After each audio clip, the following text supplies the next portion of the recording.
राजा लोग बकवादी हुआ करते थे। तो ये तो उसका था अज्ञान के अंदर कदम।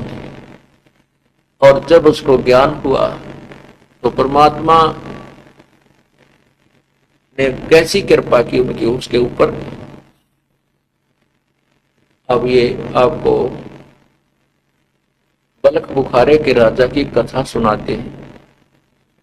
और पुण्यात्माओं, ये सच्चाई है, क्योंकि हम कोई भी किसी भी मार्ग पर लगते हैं तो उसके इतिहास से ही हमें उसकी जानकारी हुआ करती है। ये सम्मन नाम का एक मनियार था और कबीर परमात्मा के साथ रह करके उनका ज्ञान ग्रहण किया, उनकी सच्ची लोगों से भक्ति की। तो वो जो पुण्य उसके बने, वो साधना उसने परमात्मा के साथ रहकर की, वो पुण्य उसके साथ रह गए। और उसकी आशा ये रहेगी कि मैं यदि धनवान होता, वो इतना धन नहीं था उसके पास पहले, तो उस धन के अभाव से उसने अपने बच्चे की, जब सतगुरु आए थे उनके घर पर, गुरुजी आए तो खाना भी नहीं था घर पे, खाना गुरुजी को खाना खिलाने के लिए चोरी करनी पड़ी, इतना वित्तीय हालत कमजोर थी, निर्धन था। परमात्मा ने फिर उसकी वो लड़का, उसने अपने लड़का भी काटना पड़ गया, वो लड़के को भी जीवित किया और सम्मन को धन भी बतेरा दे दिया, मालो माल भी कर दिया उसके बाद उसी जन्म में। लेकिन उसके मन में वह खटक लागी, अब यदि मेरे पास धन होता तो मैंने बेटा नहीं मारना पड़ता, मेरे पास धन होता, और धन भी दे दिया, फिर भी उसके मन में वह कसक रहेगी। तो वो जो पुण्य कमाई उसने की थी अगले जन्म में, वो एक 9 शेरवा शहर का राजा बन गया, 9 शेर खां नाम का। उसमें भी उसने इतना धन दे दिया भगवान ने, 70 गंज, 70 खजाने, जिसमें एक खजाने में अरबों खरबों का हीरे लाल जवाहरात मोहर सरफी सोना होते थे। तो उसमें ऐसे ऐसे 80 गंज, 80 खजाने दाब रखे नो जमीन में, और 80 निशान गाड़ रखे कि राजा के पास 80 गंज यानी 80 खजाने हैं। और कंजूस इतना हो गया, चौनी दान नहीं करता था। परमात्मा कहते हैं जो जन हमारी शरण है ताका उमदास, और गेल गेल ला गया फिर जब तक धरनी आकाश। जो बच्चा गौ की नजर में यूं साई को संत, ये भक्तों के पीछे फिरे भगत वत्सल भगवंत।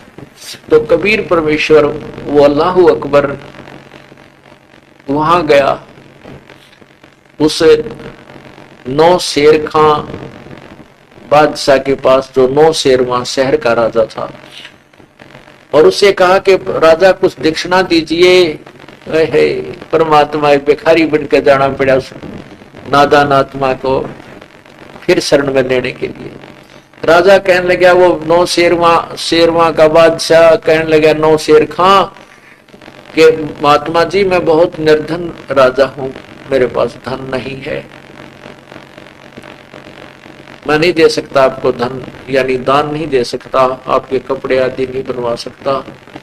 तो राजा परमात्मा ने कहा, रही ये तेरे 80 निशान लगे हुए हैं, तेरे पास तो बहुत खजाना बताते हैं। कहते हैं महाराज जी, राजा बोला महाराज जी मैंने तो ना अपने दुनिया में भ्रम बनाए रखने के लिए वैसे ही लगा रखे हैं कि लोगों को यूं डर रहे कि इसके पास बहुत धन है, और ये तो नीचे कोल्ले दाब रखे मैंने, कोल्ले।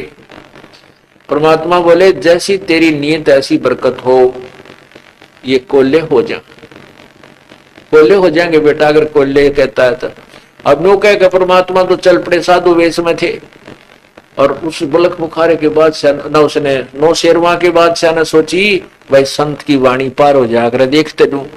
अब वो खुलवा कर देखे तो सारे कोल्ले हो गए, 1 देखा, 2 देखे, 3 देखे, फिर तो पागल हो गया और नंगे पैरों भाग लिया परमात्मा को।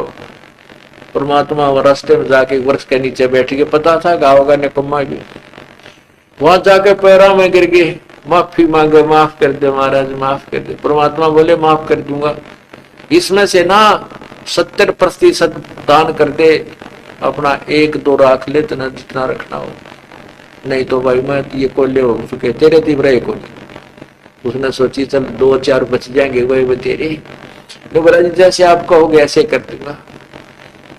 और जो बोला उपदेश ले पहले, अब जो कहोगे नहीं कर दूंगा। उपदेश लिया और कहा दिया, और फिर कहा ये बांट दो, भंडारे ला दे, और परमात्मा के नाम से, अल्लाह के नाम से, खुदा के नाम से। तो उसने वो 50-60 उसमें तक खजाने बांट दिए। जब खजाने बांट बूट लिए, बुढ़ापा आ गया, जब मन मनु आ गई, अकर तन तो खाम का एक साधु के कहते हैं, और सारा खजाना बांट दिया, उनका नाश कर दिया है। और मन में पता नहीं क्या क्या बकवाद आई इसके, नो कर लो, वो इतने घोड़े ले लेता, नो करूं, वो ब्याह करवाऊं, वो घड़े घड़े फलान बकवाद, नो सोच के उसकी एक दिन मृत्यु होगी। अब वो जो परमात्मा के संग में रहकर परमात्मा ने उससे दान पुण्य करवाया, वो उसके साथ रहा। अगले जन्म में वो अब्राहिम सुल्तान नाम से बलख शहर में उसका जन्म हुआ। और फिर वहां वो फिर भूल गया भगवान, क्योंकि वो पुण्य किया हुआ तो था परमात्मा के साथ भक्ति का, वो कमाई उसके साथ थी, और वो उसको इतने ठाठ सुख हो गए। वो ये सोच रहा था कि जो मैं वर्तमान में अपनी मुसलमान धर्म के आधार पर जो भी पूजाएं करता हूं, इससे मुझे ठाठ हो रहे हैं, यह भूल मारे लग रही है। आज जो भी सुखी नजर आता है, जिसके पास भी धन दौलत या ठीक सुख है, वो कभी परमात्मा कबीर जी के संग रह करके भक्ति कर चुका है। वो नाम की कमाई आज उनके साथ है, और वो वर्तमान में साधनाएं भी शास्त्र विरुद्ध कर रहे हैं तो भी वो सुखी नजर आते हैं।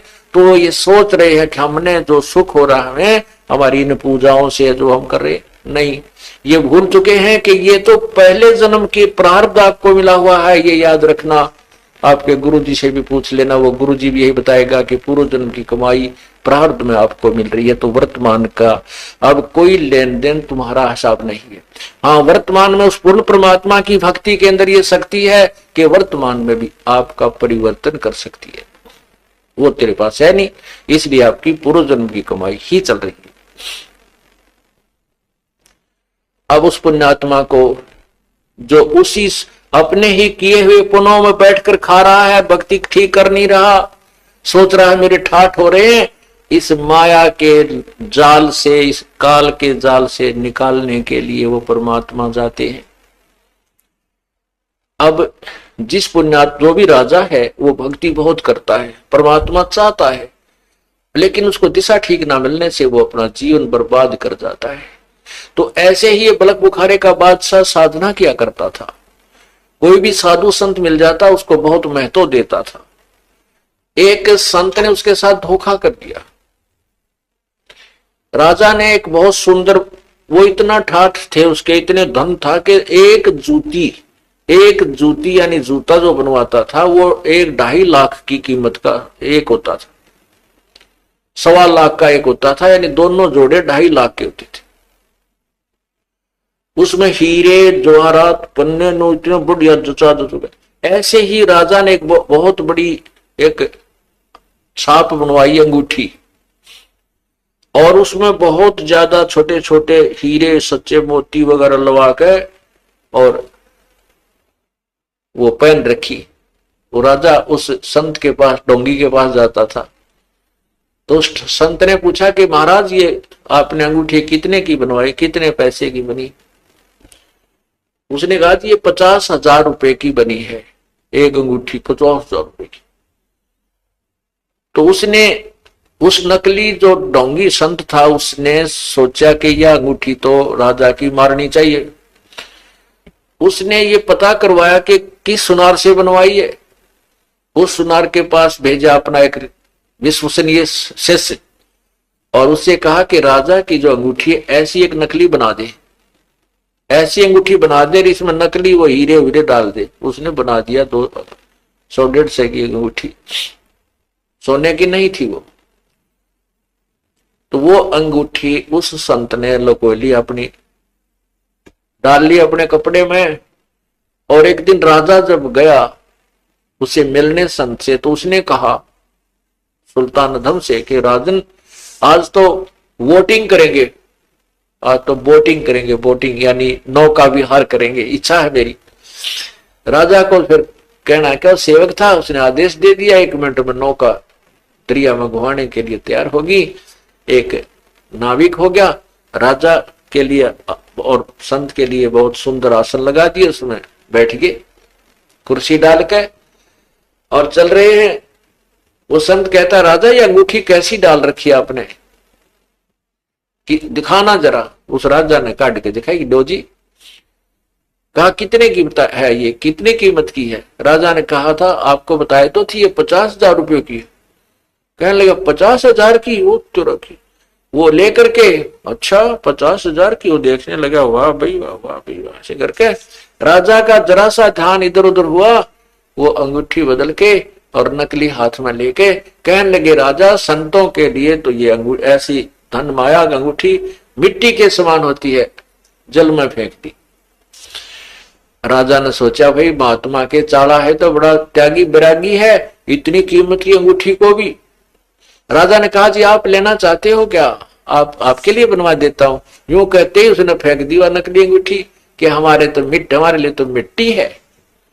राजा और प्रभावित हुआ, भी संत के तो चाड़ा है, कमाल का है। तो बताओ इतनी कीमती वस्तु को भी नहीं स्वीकार की इसने, और वह लीला को गाल ली जेब में। अब कुछ दिनों के बाद देखो कैसे बिजली गिरती है। अब जो चेला उसका विश्वसनीय था, जिसके माध्यम से उसने वो बनवाई थी किसी सुनार से नकली, और उसकी और चेले की बात बिगड़ गई अपनी किसी लेन देन पर, और इतनी बिगड़ गई कि चेले ने सोचा इस संत की पोल खोल दूं, राजा को बता दूं, इसका बकल तार देगा। तो वो राजा के पास पहुंचा मंत्रियों के माध्यम से और कहा, जी वो जो संत है वो ढोंगी है, पाखंडी है, उसके पास मत जाया करो, वो लालची लोभी है। तो उन्होंने राजा के पास ले गए संत को आया समझकर, तो राजा को बताई। राजा का जची नहीं है बात कि नहीं भाई आप गलत कह रहे हो। तो संत बड़ा त्यागी बैरागी। वो बोला, जी मैं साची बता दूं, उसने नकली बनवाई थी और मैंने बनवाई थी, और उस सुनार से बनवाई, और सुनार बुलवा लिया मंत्रियों ने। वो मंत्रियों ने सुनार बुला के पूछा सच्चाई क्या, उसने सच्ची बता दी, जी ऐसे ही है। तब उस राजा को मंत्रियों ने कहा, जी संत ठीक कह रहा है, ये अंगूठी नकली इस सुनार ने बना के दी है। फिर उस राजा की आवाज बनवाई, भाई देख लो कदम मेरे से कोई पाप हो जावे संत सताने का, मुझे गलत काम ना करवाइए। और संत बोला कि जी मैं आपको वो अंगूठी आपको अभी पकड़वा दूंगा। उसने कहा मिट्टी में दाब रखी है। राजा बोला भाई चाल फिरता है अगर ऐसी बात है। राजा भी मंत्री भी 150 सैनिक भी साथ गए, और संत देख कर एकदम दौड़ा हो गया, भाई एकदम कैसे आ गए, कोई पूर्व सूचना नहीं। और वो जो साथ गया था उसका चेला, उसने जाते ही वो खोद के दिखा दी कि देखो जी यह रखी। अब वो तो फीका चेहरा हो गया उस नकली संत का, डोंगी का। वो सुनार साथ ले रखा था कि वो देखिए वही है क्या, नहीं कहा जी वही है, इसमें देखो मेरा ये चिन्ह है। तब उस संत का ताया बकल सैनिका ने फिर उसे पूछी सच्चाई बता। तब उसने बताया, जी वो नकली मैंने जल में डाल दी थी, आपाड़ी मैंने छिपा ली थी। उसके बाद उस राजा का संतों से विश्वास उठ गया।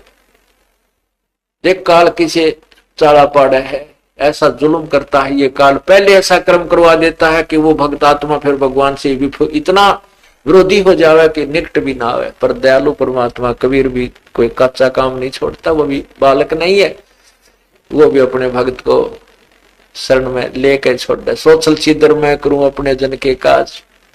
अब उस राजा को, अब्राहिम सुल्तान अधम को संत नाम से नफरत होगी।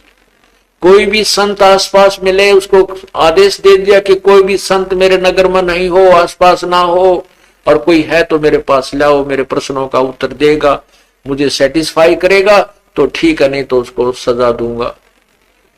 ऐसे कहते हैं 360 संत उसने बंद कर दिए बुलावे और प्रसन्न करे। कहते हैं भाई तुमने अल्लाह देखा है। एक मंडली थी, एक दिन उसको फिर विशेष प्रेरणा हुई। उसके पड़ोस में जहां राजा का महल था उससे थोड़ी सी दूरी पर और किसी भक्त का घर था। वहां पर ये साधु संत आए हुए थे। रात्रि के समय परमात्मा की ऊंचे स्वर में चर्चा कर रहे थे, सत्संग कर रहे थे। और रात्रि की आवाज खामोशी में बहुत दूर तक चली जाती है। शांत वातावरण था। राजा को जब ये आवाज सुनी परमात्मा अल्लाह की, क्योंकि आत्मा तो परमात्मा की तड़प के लिए तड़प रही है परमात्मा के लिए, उस राजा को जब ये सुनाई दिया कानों में परमात्मा की महिमा सुरीली आवाज में, ऊपर बैठ गया छत पर जाकर, और वो आवाज, वो भगवान की जो वाणी विचार सुन रहे थे उसमें बिल्कुल मस्त हो गया। सैनिकों से कहा कि एक कुर्सी यहां डाल के रख जाओ, आप नीचे जाओ। वो बैठ गया। उसने सारी रात सत्संग सुना, लेकिन वो नफरत अंदर घर किए हुए थी। फिर भी सोचा कि अगर संत होगा तो मुझे संतुष्ट करेगा, तो उससे मैं कुछ विचार व्यक्त करूंगा, भगवान के बारे में पूछूंगा, नहीं तो पाखंडी है, दुनिया को बहका रही है। तो उसने अपने सैनिकों को भेजा कि जाओ सिपाहियों, उस घर में जो सत्संग हो रहा है उस सभी साधुओं को आमंत्रित करो कि राजा आपको याद कर रहा है। सैनिकों ने संदेशा दे दिया सिपाहियों ने जाकर के, तो संत समझ गए कि भाई राजा का बुलावा अच्छा नहीं होता। फिर भी संदेशा आया तो जाना भी पड़ेगा, चले गए। राजा ने कहा भी रात्रि में मैंने आपका विचार सुने, बहुत अच्छे लगे। क्या जो तुम विचार व्यक्त कर रहे थे, तुम्हारे पास प्रभु की कोई विशेष जानकारी है? मुझे बताओ, मुझे बताओ अल्लाह कैसा है, मुझे दिखाओ वो अल्लाह कैसा है। तो वो इसे हुए थे, ज्ञान उनको थोड़ा बहुत सुनी सुनाई बातों का था। तो उन्होंने कहा, राजा ने कहा कि कैसा, क्या तुमने अल्लाह पा लिया? कोई कहता मैं 30 साल से लगा हूं, कोई कहता मैं 40 से। क्या तुमने अल्लाह मिला है? संत कहने लगे जी, और तुम्हें मिला है तो मुझे दिखाओ, नहीं तो तुम्हें मैं चक्की पीसने लगाऊंगा। तो उनमें से एक जो उनका गुरु था वो खड़ा होकर कहने लगा, राजा एक गिलास में कृपा दूध मंगाइए, फिर मैं आपके प्रश्न का उत्तर दूंगा। राजा ने गिलास, बड़ा गिलास भरकर दूध का मीठा करके मंगवा दिया और दे दिया संत ने। और संत जी उस दूध के गिलास में उंगली घुमावर नू देखा, कहने लगे राजा, संत जी और राजा कहने लगा कि संत जी पियो इसको, दूध पी लो, मीठा दूध है। कहने लगे जी दूध तो मैं बाद में पीऊंगा, मैंने सुना है कि दूध में घी होता है, पर आपके दूध में घी को ना, इसका क्या पीऊं मैं? राजा बोला कि राजा हंसा पहले, अरे तू, आपको यही नहीं मालूम कि दूध में से घी कैसे बनता है? दूध को पहले हल्का हल्का ठंडा करके, गर्म करके ठंडा किया जाता है, फिर उसमें जामन लगाया जाता है, फिर दही बनती है, दही को फिर रिड़का जाता है, फिर वो मक्खन निकलता है, मक्खन को फिर गर्म कर किया जाता है, उससे वो लस्सी निकाली जाती है, फिर शुद्ध घी बन जाता है। समझे? ऐसे बनता है दूध से घी। ऐसे दूध ऊपर, दूध में वैसे घी थोड़ा नजर आएगा। तब उस संत ने कहा कि जिस प्रकार दूध से घी बनाने की विधि है, ऐसे ही राजा परमात्मा पाने की विधि है। हम विधि बताएंगे, आप कीजिए, आपको अल्लाह के दर्शन होंगे। और राजा बोला ऐसी बकवाद करनी हमने बहुत देख लिए, और जाओ इनको डाल दो चक्की पीसने के लिए। अब जेल में डाल दिया, चक्की पीसने की सजा दिया करते कि सेना का आटा भी बन जा और इनकी सजा हो जा। अब ऐसे 360 के आसपास बताते हैं, 359-60 रात वो संत कैद कर दिए, चक्की पीसन लग गिरे। अब वो रोते हैं, हे भगवान तेरे नाम पर दुख है दुख, ये प्रभु यो के बने हमारे साथ दया करो दाता, नहीं तो आपका नाम उठ जाएगा संसार से। अब वो कैद में संत भगत रोने लग रहे। अब जो भी ये परमात्मा पाने की ट्राई कर रहे हैं, भगत हैं चाहे साधु बन रहे हैं, ये है पुण्यात्मा पिछले जन्म की, तो उस कमाई के कारण भी परमात्मा इनसे प्रभावित रहते हैं, इनके पीछे खींचे रहते हैं। तो पूर्ण परमात्मा वो कबीर देव अल्लाह अकबर, वो अल्लाह कबीर एक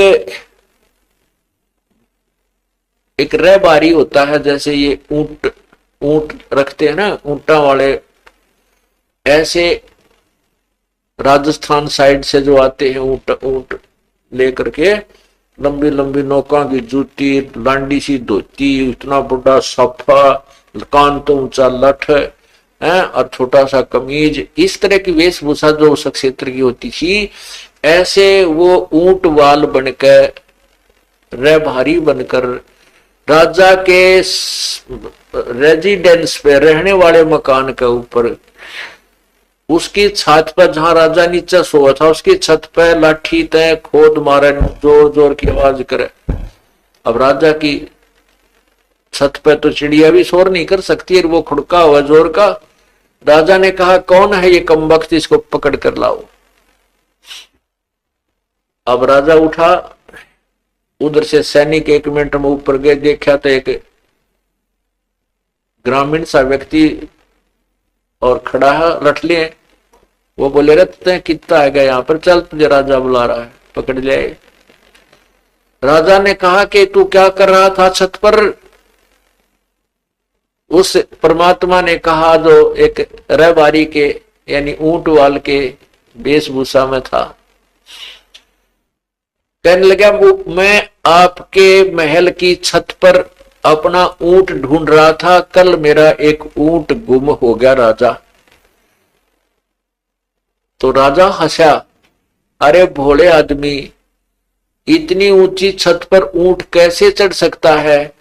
ऊंट को तो कहीं जंगल में ढूंढ, नालायक यहाँ कैसे आ गया तू? तब परमात्मा ने कहा कि जिस प्रकार ऊंट छत पर नहीं हो सकता, क्वाइट इम्पॉसिबल, नहीं मिल सकता, इसी प्रकार जो बकवाद तू कर रहा है, इस बकवादों से, संतों को परेशान करने से और शास्त्र भक्ति ना करने से परमात्मा कैसे मिलेगा? इसी प्रकार यही, इसी तरह इम्पॉसिबल है तेरी जो तरीका है प्रभु के पाने का, जैसा ऊंट छत पर नहीं मिल सकता, कभी नहीं हो सकता। यूं कहकर अंतर ध्यान हो गए, आगे से दिखाई नहीं दिए, राजा को चक्कर आ गए, एकदम आदमी आगे से गायब हो जाता, कर्जा फट जाए। अब वो डर गया, कोई फरिश्ता था। उधर से परमात्मा ने क्या किया, वहां पहुंचे जहां पर वो 360 चक्की पीस रहे थे साधु संत भगत। परमात्मा ने जाकर कहा उन सैनिकों से जो जेल के पहरेदार थे, सिपाही थे, कहने कहा भाई तुम्हारे राजा ने मुझे भी सजा सुना दी और मैं भी यही भेजा हूं, मुझे भी अंदर रख लो, मिला जा भाई। तो बड़ा समझदार आदमी अब पे आ गया, उसको अंदर कर दिया और कहा चक्की पीसो। अब परमात्मा बोले भाई सैनिकों, एक काम करेंगे हम, चाहे चक्की घुमवा लो और चाहे इसमें गला डलवा लो, ये काम तुम करोगे, काम करेंगे। उन सारे कैदियों से कहा कि भाई मेरी बात मानो, तुम यूनियन बना दी परमात्मा ने जाते ही, और कहा भाई मैं जैसे सैनिकों से कह दिया वैसे सिपाहियों कहते तुम इसमें चक्की पीसो, हम गला गिरेंगे, इसमें गेहूं कणक डालेंगे, और या हम पीसेंगे तुम कणक डालो। अब सैनिका ने सोची यो अच्छा भाई नेता है इनका, और इसने अब सीधा करते इनको, कहने लगे ठीक है तुम चक्की पीसो, हम गेहूं डालेंगे, वो आटा वो कणक डालेंगे, चने पीसे थे, जो भी बाजरा पीसे थे वह। तो सैनिकों ने सोचा था एक आदमी 6 हम घेर देगा गला, तो अच्छा डालेंगे उसमें कणक और ना पीसेंगे तो लठ मारेंगे, देखा आज अच्छे फंस गए कि बनावा यूनियन। तो कहने लगे ठीक है, सैनिक बोले हम तुम चक्की चलाओ और हम इसमें कणक डालेंगे। कहने लगे भी अब तैयारी पकड़ो, सारे पकड़ रखी तैयारी, तुम लगो पीसने। परमात्मा ने कहा भाई सारे खड़े हो जाओ, वो सैनिक वो जो साधु थे साधु खड़े हो जाओ भाई, खड़े हो गए और कहने लगे आंखें बंद करो। अच्छा उधर से क्या किया कि चक्की, एक चक्की जो बाल के परमात्मा के बांटे आई थी कि इसको तू पीसेगा, उसके अपने डंडी लगा दी, अपने हाथ में सोटा ले रखा था इतना सारा, वो उसके सोटा लगा दिया कि चल, वो चक्की अपने आप घूमने लगी। तो 360 चक्कियां अपने आप खखाट उठा दिया और कहा डालो भाई सैनिकों इसमें कणक, जल्दी जल्दी डालो बेटा।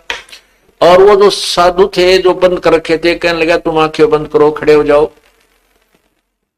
आंखें बंद की और कहा खोलो, आंखें खोली तो उस कैद से बाहर आधा किलोमीटर दूर जंगल में खड़े हैं परमात्मा बोले भाग जाओ, इस निकम्मे के राज में फिर मत आ जाना। वो तो इसे गए, खखाट उठा के भाग गए और परमात्मा भी वहां से चले गए। वह जेल तो होगी खाली और वो चक्की अब पे चले ऑटोमेटिकली। तब वो कुछ सैनिक भाग कर गए राजा के पास, मंत्रियों को बताया जी वहां तो एक जेल सारी खाली होगी, कैदी सारे भाग गए और चक्की चल रही है, सारी घिघी बंदरी सैनिक भी डर रहे, बाहर भाग के छोड़कर सुना जेल को बाहर खड़े सारे। तब वो राजा ने कहा भाई वो तो मेरे पास भी आया था, यहाँ पर सारी कहानी बताई कि एक व्यक्ति यहाँ से गया था वेशभूषा वाला, और उसने कहा मेरी भी सजा होगी, हमने उसको अंदर कर लिया और जी उसने तो ऐसा जादू ऐसा कमाल कर दिया।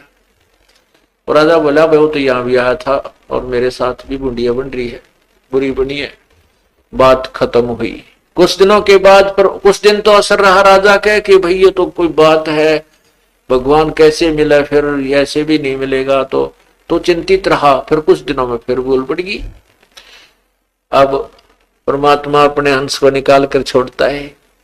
कुछ दिनों के बाद कैसे वेशभूषा बनाकर गया परमात्मा, कैसा छल छिद्र किया कि एक मुसाफिर यात्री का रूप धारण किया। पुराने समय में पैदल चलते थे, रास्ता में धर्मशालाओं में रुका करते थे किराए पर। तो परमात्मा उस राजा के महल में चला गया जहां राजा विराजमान था। शाम के समय रहने वाले मकान में जहां वो रहता था राजा, अपने जो घर था उसमें चले गए। एक दरबार होता है, ऑफिस अलग होता है। उसमें जाके क्या देखा कि सिर पे तो अपने गठड़ी बांध कर रख रखे जैसे यात्री रखा करते थे, और काख में एक जोड़ा थैला दाब रखा, और वैसे पुराने से फटे कपड़े से मैला कुचले से, और जाके राजा से कहा राम अल्लाह सलाम वालेकुम। राजा बोला हम वालेकुम सलाम, तू क्यों कर आ गया यहाँ पर? ने बोला जी, ने बोला रहे ओ धर्मशाला वाले, आपकी धर्मशाला में मुझे एक कमरा किराए पर दे दे भाई, मैं ऐसे ऐसे राह चलता व्यक्ति हूं, और किराया बता दे केलेगा कि ठड़ी तार के वहां रख ली। राजा उसके मुंह की तरफ देख है और कहने लगे अरे क्या कह रहा तू, पता है ये धर्मशाला नहीं है। तो राजा वो परमात्मा बोले भाई धर्मशाला नहीं है तो और क्या है? ये बोले ये राजा का राजमहल है, तुझे धर्मशाला दिखती है? परमात्मा बोले आपसे पहले इसमें कौन रहता था? मेरे से पहले मेरे माता पिता इसमें रहते थे, हमारे पूर्वज रहते थे। और उससे पहले कौन था कि उनके माता पिता रहते थे, हमारे दादा दादी नाना नानी यहाँ रहते थे। क्योंकि ये एक अलग कहानी है इसकी, चलो एक उदाहरणार्थ आपको बता रहा हूं, डिटेल फिर कभी बताएंगे। तो उसने कहा कि वो कहाँ चले गए सारे, तेरे माता पिता तेरे दादा दादी कहाँ गए वो सारे? तो बल्क बुखारे का बादशाह इब्राहिम सुल्तान कहता है कि वो तो अल्लाह खुदा को प्यारे हुए। तू कितने दिन रहेगा भाई यहाँ पर? क्या तू नहीं जाएगा इस धर्मशाला को छोड़कर? अब जब अपना नंबर आवा ना मरने का, जब पक्की जच्चा खाया बात तो बिगड़ेगी। तो कहता भी हाँ जाना तो मुझे भी पड़ेगा। तो ये सरा नहीं तो तू इसको महल समझ रहा है नालायक? वह तेरे बाप दादा पड़पीडी वह भी रहे सरा में गिद्दी, अब तू तख्त बैठ कर भूली तरह मन चढ़ने को छोड़ी। ये तेरे बाप दादा भी सरा में रह के चले गए, तू भी चला जाएगा ऐसे 10 20 50 साल में। ये तेरे इसलिए मैंने महल सरा बताई, वह तेरे बाप दादा थे भाई, इसलिए मैंने यह महल सरा बताई। अब यूं कहते अंतर्ध्यान हो गए। अंतर्ध्यान मीन अदृश्य हो जाना, अचानक गायब हो जाना सामने से। अब बुलक बुखारा बादशाह कंपन लग गया और चक्कर खा के गिर गया। कुछ दिनों के बाद फिर राजा ऐसे ही कह सुनकर के उसको सेट कर दिया। राजा ने मंत्रियों ने और रानियों ने ऐसे ही फिर गाने बजाने कर करा के वो कर दिया सेट, बढ़िया राड़े। भगवान की तरफ रुचि फिर समाप्त कर दी परमात्मा। अब वो राजा रात्रि एक दिन के समय एक बहुत बड़ा बाग बनवा रखा था, 9 लखा बाग बोलते, इसमें 9 लाख पेड़ होते थे और उसमें बहुत शुद्ध वातावरण, शांत शीतल हवा। और वहां जाकर के दिन के समय रात्रि में 2 घंटे विश्राम करता था। और वहां उनको उनका जो आसन लगाने के लिए, उनकी वो जो सेज बोलते हैं, उसका जो बिस्तर लगाने के लिए एक बांदी नित्य नई जाती थी। उसके राजा के 16,000 रानियां थी। 16,000 रानियां की फिर नौकरानियां कितनी होंगी? उनकी रानियों की वेशभूषा अलग होती थी और उन जो बांदियों की, नौकरानियों की वेशभूषा अलग होती थी। तो प्रतिदिन एक बांदी यानी नौकरानी राजा के वहां बिस्तर को सेट सजा बिछा कर और चारों तरफ फूलों के वो गुलदस्ते खड़े रखा करती थी। एक दिन परमात्मा ने वह ड्यूटी ले ली, एक बांदी रूप बनाया, नौकरानी का रूप बनाया, वैसे ही वेशभूषा कपड़े पहनकर राजा की खूब सुंदर सेज यानी वो बेड बिस्तर बना जचाया और चारों तरफ और दिनों से सुंदर तरह उसको सजाया और उसी बेड के ऊपर स्वयं सो गई। ऐसे बांदी रूप में परमात्मा ने विश्राम पाया, सोगी। अब राजा जब आया वहां पर विश्राम करने के लिए कि राजा के सेज पर, राजा के बेड पर और रानी नौकरानी की हिम्मत सोने की, उसने एक कोड़ा उठाया, कोड़ा हंटर जो सजा दी जाती थी, और वो तगड़ा खूब पहलवान टाइप राजा, अच्छे खावे काजू के समय सर खूब बढ़िया मौज उसकी। तो उसने वो 3 कोड़े सोते हुए नौकरानी के मारे परमात्मा जो नौकरानी रूप में था सो रहे थे। 3 कोड़े मारे तो खाल उतर गई शरीर की और परमात्मा 3 निशान पड़ गए। परमात्मा बांदी रूप में, नौकरानी रूप में खड़े हुए और पहले तो थोड़े से रोने का बहाना किया, फिर इतने हंसे नो पेट पकड़ कर खूब जोरता हंसे और लोटपोट रोने लगे। अब बांदी का हाथ पकड़ दिया राजा ने और कहा, बांदी रोने का कारण तो तेरा मैं मान गया, अभी तेरा दर्द हुआ, पर हंस क्यों रही है? तब परमात्मा ने कहा कि इसी गंदी सेज पर, जिस बेड पर तू दिन रात सोता है, इस पर मैं एक घड़ी सोई और एक घड़ी सोने की ये सजा मुझे 3 कोरडे लगे। मैं यूं हंस रही हूं बेटा, तेरी गेल के बनेगा, तो रोज सो इस पर। मैं यूं हंस रही हूं, तेरे ऊपर कितनी मार पड़ेगी। मैं एक घड़ी सेजा सोई ताते मेरा ये हवाल होई, जो सोए दिवस और राता उनका के हाल होगा विदाता। इतना कहा और हाथ छुड़ाकर अंतर जान हो गई। अब राजा तो धड़ाम देसी गिरा और 2 घंटे मौसम आया उस दिन। इतना खटक गई उसके बात रहे तो बात सचमुच है। तब वो बता गए थे कि जो भक्ति नहीं करते उनकी बिरन मट्टी और की होगी, इसी सेज गंदी तेरी, इसको तू सुख मान रहा है। अब राजा बिल्कुल विरक्त हो गया। राजपाट में कोई रुचि रही नहीं, कामकाज में कोई इच्छा नहीं रही और हरदम ऐसे देखता रहता जैसे ओपरे वाला देखा करे। तो उसके जंतर मंत्र, जैसे पहली बार वो घबरा सा गया था राजा, जो पहली बार बरबारी बनकर भगवान आए थे तो बेहोश हो गया था, चक्कर आ गया, तो ऐसे घबरा सा रहा कई दिन। एक मौलवी बुलाया और उसके बाजू पर तबीज बंधवा दिया। हकीम को ना दिखाई कोई ऐसे भूत प्रेत था। दूसरी बार फिर गए वो यात्री बनकर, फिर बेहोश हो गए, दूसरा मौलवी बुलाया, उसका तबीज बंधवा दिया। और तीसरी बार जब उस बाग में बेहोश हुए तब एक गले में तबीज बंधवा दिया, हकीम ठीक हो जाएगा। अरे वाह! अब बहुत ज्यादा वो दिक्कत में आ गए। राजा बिल्कुल कामकाज तो दूर हो गया, रानियां न चिंता होगी कि छोड़ कर जाएगा राजपाट को। ऐसी ऐसी बातें करने लगा कि ये तो कुछ भी नहीं है, यहाँ तो एक दिन सबने जाना है, ये क्या है, ये तो कुछ दिन का ऐसा साजबाज है। तो रानियों ने चिंता होगी कदे यू राजपाट छोड़कर चला जाए, मारा क्या होगा, राज उजड़ जाएगा। उसने रानी, जो रानी थी मुखी, उन्होंने कहा कि तुम राजा को बाहर ले जाओ शिकार खेलने के लिए। शिकारी राजा लोग बकवाद और कराया करते थे, पहले निरे पाप को माया करते, जंगल में जाते, जीव हिंसा करते थे। तो यो मन सारी उल्टे काम करवाता है, निरे कर्म बिगड़वा देता है, फिर गधा बना देता है। अब उस दीन दयाल जानी जान को पता है कि मेरी आत्मा आगे जाके कितना कष्ट पाओगी, ईव तो यु काल के माया में भ्रमित है।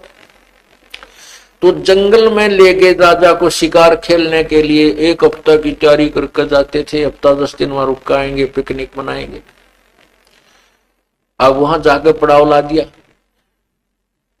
राजा ने और सैनिक साथ चल पड़े शिकार खेलने, यानी कोई जंगली जानवर को मारने के लिए हाथ में तीर ले रखा। अब उनको दोपहर होगी, सुबह चले थे वह, कोई भी प्राणी नहीं मिला।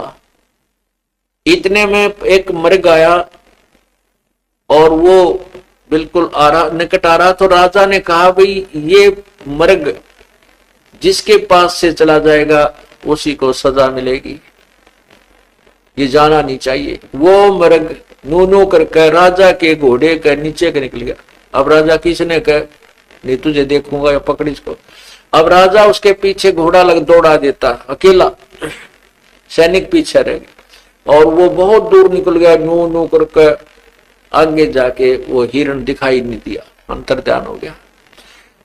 अब चला गया वो 20 मील, यानी कम से कम 30-40 किलोमीटर, 30-35 किलोमीटर जंगल में घुस गया और प्यास गजब की लाग गई। एक जबरदस्त प्यास लग आई, जब 10 मिनट पानी ना मिले तो घोड़ा भी मरे और राजा भी मरे, ऐसी स्थिति होगी, आसपास कहीं जल नहीं। अब उसने याद करा, या अल्लाह, हे भगवान, आज मेरे प्राणों की रक्षा करो। अब पुण्यात्माओं, अब याद रखना इस बात को, गीता जी के अध्याय नंबर 15 के श्लोक नंबर 17 में कहा कि उत्तम पुरुष तु अन्य परमात्मा इति उदाहरते, यह लोक तरह अविषय विभर्ति अवैश्वर, जो तीनों लोकों प्रवेश करके सबका धारण पोषण करता है। सभी के किए हुए पूर्व कर्म के कारण वही उनकी अर्ज पुकार सुनता है और वह सो लीला करके उसको, उसके कर्म का फल, उसकी रक्षा भी कर जाता है। उसी समय उस अल्लाह अकबर ने उसके पूर्व जन्म की कमाई के आधार से क्या लीला की, उसकी रक्षा करनी थी प्राणों की। वहां एक सुंदर एक बावड़ी बगीची बनाई, फलदार वृक्ष उसके अंदर 1 सेकंड में मालिक ने तैयार कर दिए पेड़ों पर, और एक सुंदर तालाब, वहां पर एक कुआं और एक झोंपड़ी डाल ली। एक साधु जिंदा महात्मा के रूप होते हैं वहां मुसलमानों में, ऐसा वहां वेशभूषा बना के एक झोपड़ी में के सामने खुद बैठ गया और 3 कुत्ते बांध रखे बेलते, और एक खाली बेल जो कुत्ते बांधने की होती है वो डाल रखी न्यारी। अब राजा जब आगे आया, अल्लाह अल्लाह कर रहा था, सामने देखा सुंदर बाग और तालाब और कुआं और फलदार वृक्ष। भूख और प्यास दोनों सता रही थी। पहले तो घोड़े को पानी पिलाया, घोड़े को पानी पिलाया तो तालाब में घोड़ा अंदर गया, उसमें पानी में उसके घुटनों तो ऊपर तक पानी, अगले पैर बीच के घोड़े ने पानी पिया, फिर वृक्ष से बांध दिया, स्वयं फल तोड़ तोड़ के खाए पे ना पेट भरा। जब छिक लिया, जब देखा कि ओहो सामने एक महात्मा बैठा है और कुत्ते बहुत बढ़िया ले रहा है, तो बहुत अच्छे कुत्ते ले रखे हैं इसने। इससे राजा से, संत से 2 कुत्ते मैं ले चलता हूं, वहां राजमहल में रखूंगा। यूं सोच के ये विचार करके उस संत के पास जिंदा महात्मा के रूप में परमात्मा विराजमान थे, वहां जाकर कहने लगे, बाबा जी इन 3 कुत्ते का तू क्या करेगा, इनमें से 2 मुझे दे दे। परमात्मा बोले, भाई ये कुत्ते नो देने के कोई ना, बताऊं ये कौन है? कहा कौन है? कि ये जो कुत्ते है ना, ये बलक शहर है ना, कहा जी, ये यहाँ के राजा थे, और जो वर्तमान में राजा जहां पर है ना राजा है, ये उसका पिता है, ये इसका दादा है, ये इसका परदादा है। और ये खाली बेल है ना, या चाहे जो मैंने खाली रखी है, जो अब बैठा है ना वह गद्दी पर, वो भी कुत्ता बनेगा वो राजा, और उसको फिर इस बेल से बांधूंगा और फिर उन कुत्तों के एक 3 प्लेट जिसमें काजू किशमिश बना हुआ हलवा रखा था, और वो उनके बांध रखे थे ना जो खूंटे के रस्सी थे, उनसे इतनी दूरी पर रखे हुए थे जो उनका मुंह निकट जावे लेकिन 6 इंच दूर रह जाए, और वो कुत्ते उसकी तरफ भागते खाने के लिए, और वो मुंह नहीं पहुंच पाता तो वो न्यू करते। और फिर वो संगल देकर परमात्मा ने नो बोला अब खा लो वो काजू किस्मस के हलवे खुआऊंगा तुम ना जो भक्ति करी को ना, और वो सांकल लेकर वो बेल दोरा तेरा करके वो ऐसे मारा उनका 3 घंटों को, हराम जादो जब तो भक्ति करी नहीं, अब खाओ काजू के हलवे खुआऊं तुमने। अनु बोला ये उसने यो अब वर्तमान में ना उसको बांधूंगा, इसमें कुत्ता बनेगा, वो भी भक्ति नहीं करता, बकवाद करता है मेरी। अब नो बोला भाई, नो बोला है महाराज वो बलक बुखारे का बादशाह मैं ही हूं। नो बोला तेरे बाप दादा थे भाई, न बड़ी बद फैल कमाई, और ऐसे ही तू चल जाई, इसलिए मैंने वो महल सरा बताई, ये तेरे बाप दादा पड़ पीटी, ये भी रहे उस सरा में गिनती, अब तू तकत बैठ कर बोली। तो इतना कहते ही उस बलक बुखारे के बादशाह ने उस महात्मा के चरण पकड़ लिए, चरणों पकड़कर गिर गया चरणों में, रो बुरी तरह, आध घंटा रो रहा कर जब उठा तो वहां कुछ भी कोई ना, उड़ कलर में पड़ा जंगल के अंदर वैसे पड़ा जब स्थान पर रात देखता है ना कहीं बाग है ना कोई बगीचा है, कुछ भी कोई ना। अरे तेरा गजब, ये कहाँ गया वो संत, कहाँ गई वो तालाब, कहाँ गया, और घोड़े का पानी में पैर अब तक गिले, पेट भर रखा, पानी पी रखा, फल खा रखे, वो जो के तो पेट में यानी भूख नहीं, तो एकदम मायूस हो गया। तो बहुत बुढ़ी बड़ी भाई, ऐसी दुर्गति बनेगी, कुत्ता बनकर हम सब राजपाट छोड़कर ऐसे पिटेंगे। एकदम इतना विरक्त हो गए, एकदम बोलना बंद हो गया, घोड़े पर सवार हुआ, और वहां जो बैठे थे वो सैनिक वहां, और जहां उन्होंने पड़ाव ला रखा था वहां जाकर राजा ने कुछ नहीं बोल पाया, संकेत कर दिया से, राजा का संकेत था, सबने बांध अपना बिस्तरा अंदर का अपने ऊँटा पर घोड़ा पर चल पड़े। आना था हफ्ते में, आ लिए शाम ने अगले दिन वापस। रानियों ने वजीरों से पूछा, मंत्रियों से क्या बात होगी, अब ऐसे क्यों आ गए। नो बोला जी पता नहीं, एक मृग के पीछे गए थे जंगल में, वहां से वापस आए थे, इनके तो बिल्कुल ये बुरा हाल हो रहा है, ना किसी बात करते ना कुछ बोलते। राजा अंदर जाकर अपने मकान में एक कमरे में बैठ गया, रानी भी आ गई, जो मुख्य 10-5 रानियां थी वो इकट्ठी होगी, मंत्री भी आ गए, और कहने लगे जी आप तो ऐसे ही कहते हो, ऐसे दिखा वैसे दिखा है, ये तो आप तो ऐसे है वैसे है, ये तो वैसे दिखते रहते हैं, सच्चाई थोड़ी होती है। इतने में एक कुत्ता आया जिसके सिर में कीड़े पड़े हुए, जख्म, सिर में जख्म, और उसमें जीव चल रहे थे, खा रहे थे उसको।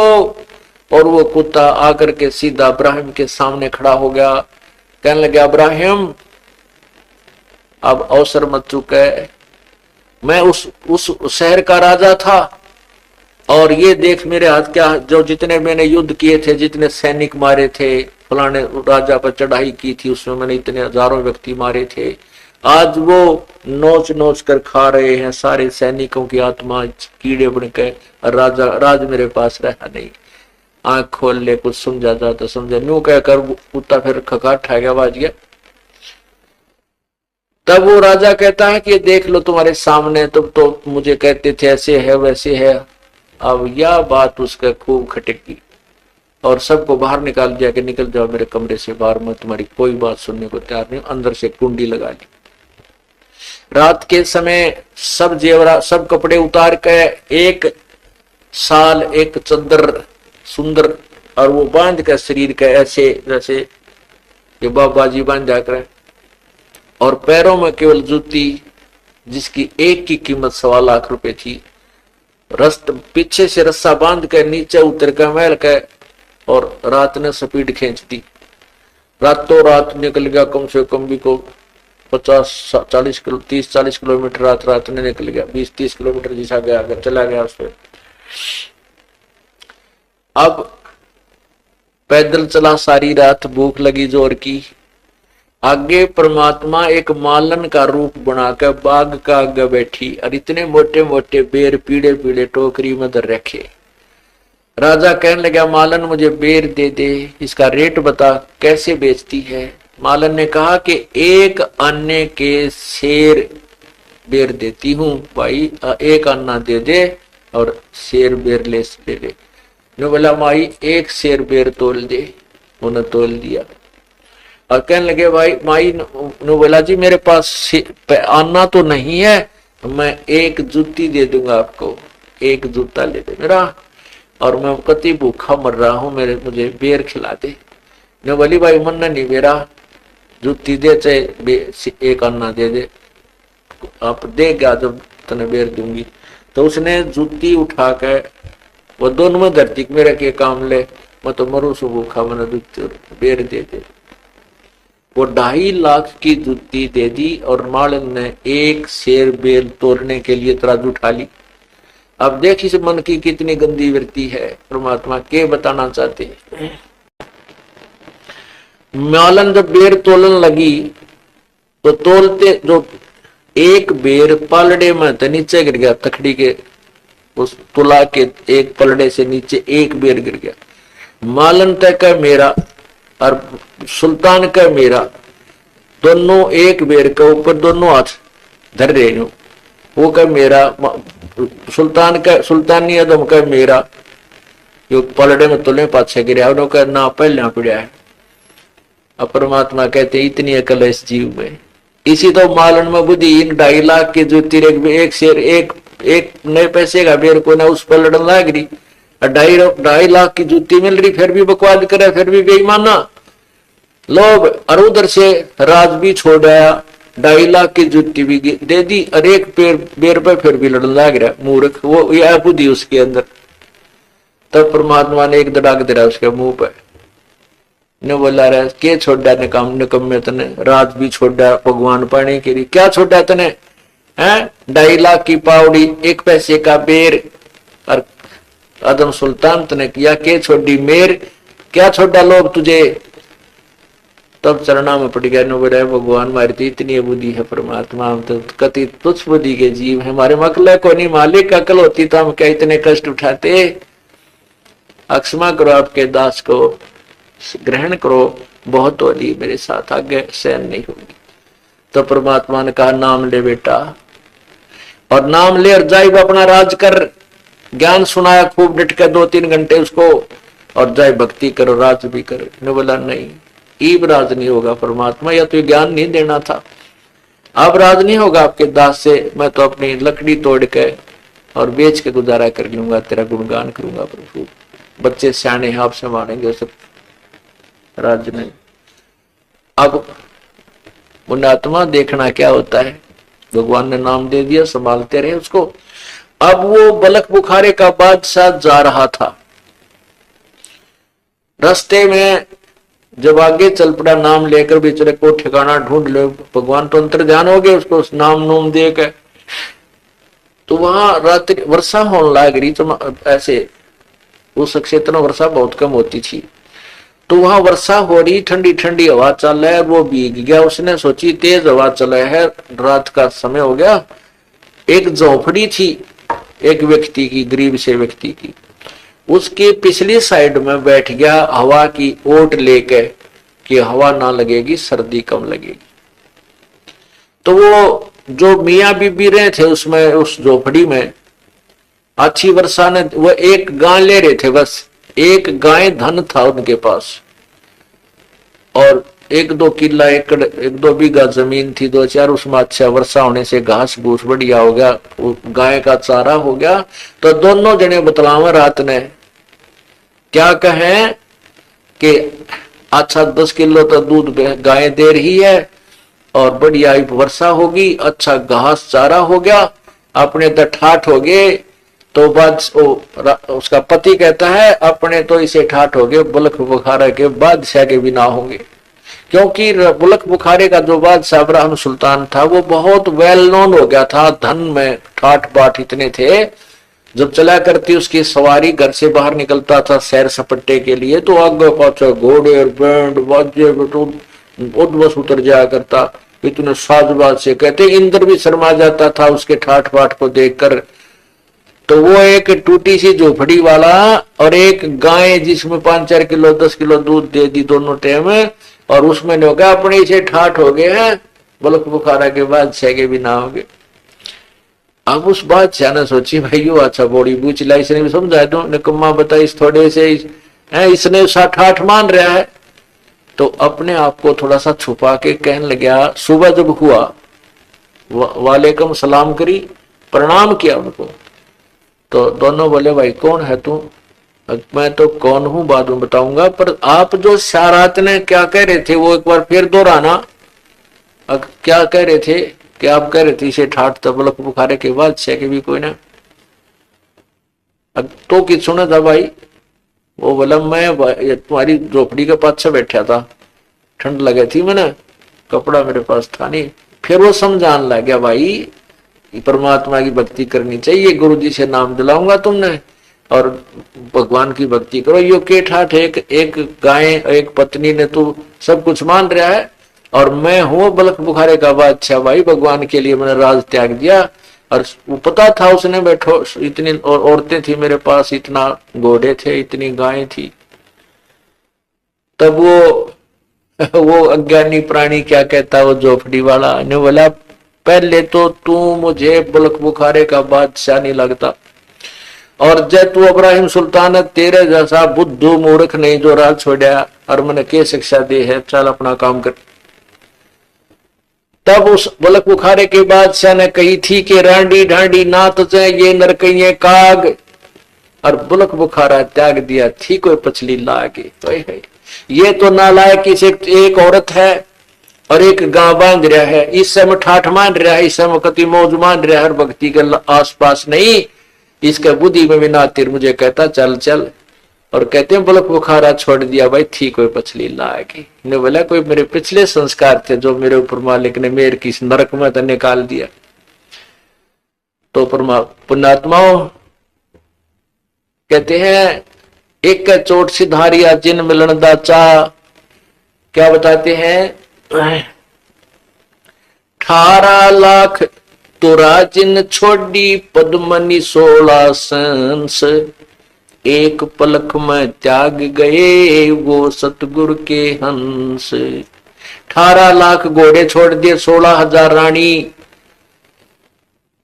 18 लाख तुरा माने घोड़ा, 18 लाख तुरा जिन छोड़ी पद्मनी 16 सहंस, एक पलक में त्याग दिए थे वो सतगुरु के हंस। तो पुण्यात्माओं आप जो भक्ति मार्ग पर लगे हो, जिन्होंने सब विकार त्याग दिए और भगवान में आस्था होगी, कोई तुम्हारी पिछली लाग थी। कहते हैं रांडी ढांडी नात ये नरकइये काग, और बलक बुखारा छोड़ दिया मैंने थी कोई पिछली लाग। तो आपकी कोई पिछले संस्कार हैं जो परमात्मा ने आपको शरण में लिया है, और अब चूकियो मत ना, समझा है तो सर दर पांव बहुर नहीं रे, ऐसा दाओ सत साहे। बोलो सतगुरुदेव की जय। कर जोरूं विनती करूं, धरूं चरण पर शीस, गुरु राम देवानंद जी महाराज ने दियो नाम बख्शीस। कोटि कोटि सिजदा करूं, कोटि कोटि प्रणाम, चरण कमल में राखियो मैं बंदी जाम गुलाम। अब गुण किए तो बहुत किए, करत न मानी हार, बावे बंदा बख्श दियो, बावे गर्दन उतार। अब गुण मेरे बाप जी बख्शो गरीब नवाज, जो मैं पूत कपूत हूँ, बोर पिता को लाज। मैं अपराधी जन्म का, नक्सक बड़े विकार। तुम दाता दुख भंजना, मेरी करो सुमर। मानुष जन्म दुर्लभ है, मिले न बारंबार। तरवर से पत्ता टूटे गिरे वो, बोहर न लगता डार।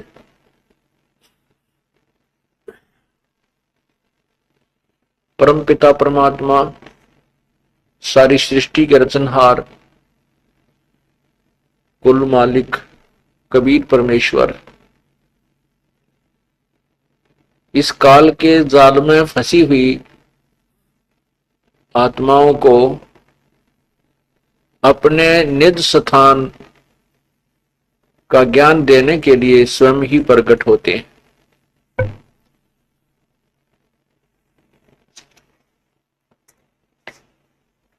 जैसा कि आज सुबह के सत्संग में पुण्यात्माएं सुन रही थी कि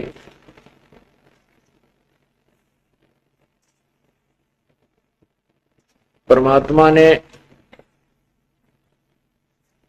इस अज्ञान और मोह ममता की निंद्रा में सोए हुए उन कर्मी प्राणियों को जगाया है। उसके जगाने के लिए उन्होंने अपनी अमृतवाणी में कहा है कि परमात्मा को याद करो। जैसा कि आपने सुबह सत्संग में सुना कि कौन है वो परमात्मा। पहले पूर्व के सत्संग में आपने सुना कि वो परमात्मा कौन है जिसकी भक्ति साधना से पूर्ण मोक्ष प्राप्त होता है, और जिसके विषय में पवित्र गीता जी पवित्र वेदों में और साथ में सभी सदग्रंथों में संकेत दिया है। जैसे पवित्र कुरान शरीफ सूरत फुरकानी 25 आयत नंबर 52 से 59 तक स्पष्ट किया है कि कुरान शरीफ का ज्ञान दाता अल्लाह, जिसको हजरत मोहम्मद जी अपना अव्यक्त अल्लाह मानते थे, वो हजरत मोहम्मद जी को संदेश दे रहा है, ज्ञान दे रहा है कि हे पैगंबर, मैं तुझे जो कुरान शरीफ का ज्ञान दे रहा हूं इसके ऊपर विश्वास रखना। मैं जो तुझे बता रहा हूं इस पर दृढ़ विश्वास रखना कि वो कबीर परमात्मा है, अल्लाह अकबर है, अल्लाह कबीर है। और इन काफिरों का कहा ना मानना जो उस कबीर को अल्लाह नहीं मानते। और ये वही परमात्मा है जिसने आसमान और जमीन के बीच में जो कुछ भी रचना की है वो 6 दिन में की और 7वें दिन तख्त पर जा विराजा, जा बैठा। और वो अल्लाह बड़ा अर्थात वो अल्लाह कबीर है। उसकी खबर किसी बाखबर से पूछ देखो। बाखबर, बाखबर माने वेल नोन, जो अच्छी तरह जानता है उस पूर्ण परमात्मा के विषय में, अर्थात तत्वदर्शी संत से पूछो। बाखबर माने तत्वदर्शी संत, क्योंकि परमात्मा के विषय में संत ही बताते हैं। तो उस बाखबर का यहाँ सीधा अर्थ बनता है कि उस तत्वदर्शी संत को से पूछो उस पूर्ण परमात्मा अल्लाह अकबर के बारे में, अल्लाह कबीर के विषय में, प्रभु कबीर के विषय में। इससे सिद्ध हुआ कि जिस शक्ति को हजरत मोहम्मद जी अपना अल्लाह मानते हैं और वो अव्यक्त रहकर आकाशवाणी करता है या शरीर में प्रवेश करके बोलता है हजरत मोहम्मद जी के, वो अल्लाह कह रहा है कि वो पूर्ण परमात्मा तो कबीर है, अल्लाह कबीर है, अल्लाह अकबर है। वो बड़ा भगवान भी कहते हैं, क्योंकि कबीर का अर्थ बना दिया बड़ा भगवान। अल्लाह कबीर यानी बड़ा भगवान, बड़ा प्रभु। और वास्तव में वो अल्लाह कबीर है जो पूर्ण परमात्मा है, उसका नाम ही कबीर है। उसको वेदों में कबीर देव कहा है, कबीर देव। हम उसे कबीर प्रभु, कबीर साहब कहते हैं। तो इससे सिद्ध हुआ कि कुरान शरीफ में जिस अल्लाह ने ज्ञान दिया है वो खुद कह रहा है कि पूर्ण परमात्मा तो कोई और है, और उसके विषय में यहां नहीं बताया जा रहा, मैं नहीं बता रहा, क्योंकि कुरान शरीफ में अगर ये पूर्ण ज्ञान होता तो वो संकेत नहीं करते कि किसी बाखबर से पूछो। इससे सिद्ध है कि कुरान ज्ञान दाता भी अनभिज्ञ है उस पूर्ण परमात्मा की इस भक्ति विधि से।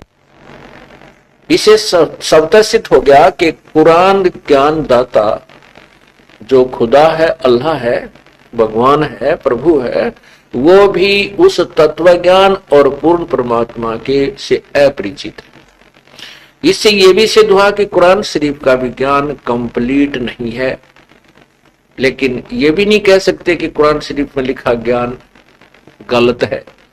जैसे एक मैट्रिक 10वीं तक का जो सिलेबस होता है उसमें वहीं तक के विचार होते हैं, उससे आगे जो ज्ञान है वो उच्च कक्षाओं के सिलेबस में पाठ्यक्रम में होता है। तो वो सवसम वेद है, सवसम वेद, वो सूक्ष्म वेद भी कहलाता है। तो वो तत्व ज्ञान उस सवसम वेद में है जो पूर्ण परमात्मा ने, अल्लाहु अकबर ने, उस कबीर देव ने स्वयं आकर के वर्णन किया है, बताया है।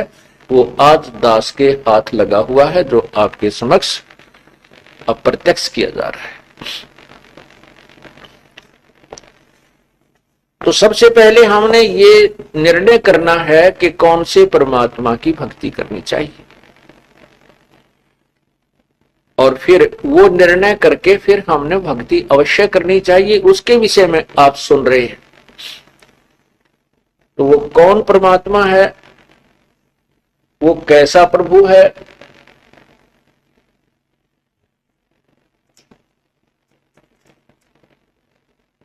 उसका वास्तविक नाम क्या है,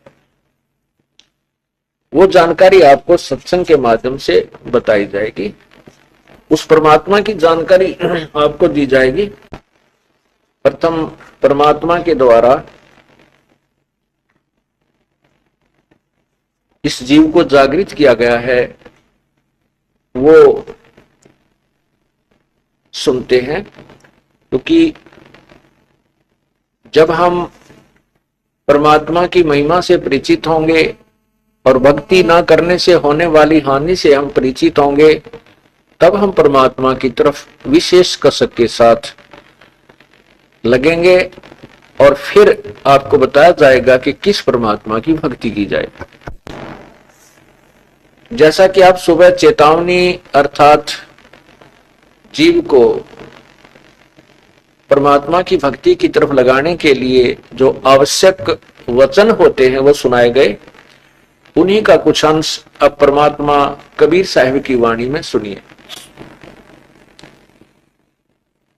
कबीर नौबत अपनी 10 दिन लो बजाए, ये परपटन ये गली बाई बोर न देखो आए।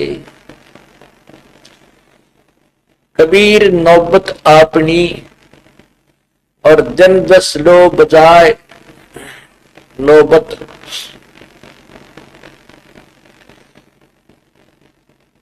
और ये पुरपट्टन ये गली बहोर ना देखो आए। जिनके नौबत बाजे थी और मंगल बदते बारे, एक हरि के नाम बिना वो गए जन्म सब हारे। अपनी नौबत अर्थात अपने किए हुए पुण्य और पाप कर्मों की जो भी आपकी कमाई है उसको आपका जितना जीवन निर्धारित है इसमें खा खर्च लो।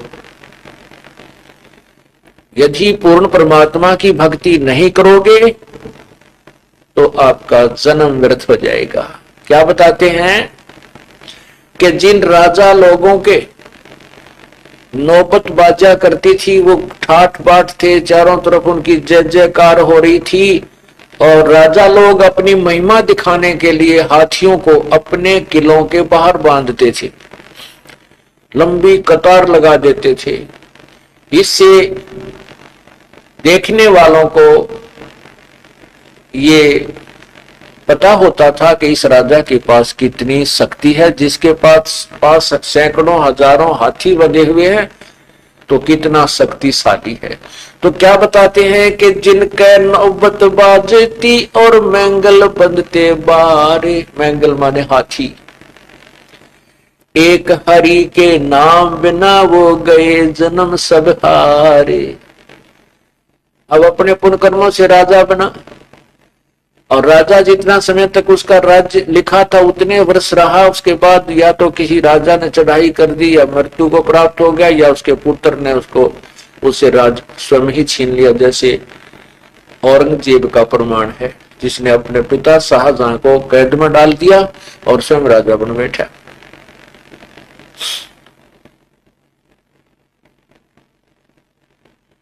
सातों शब्द जो बाजते और घर घर होते राग,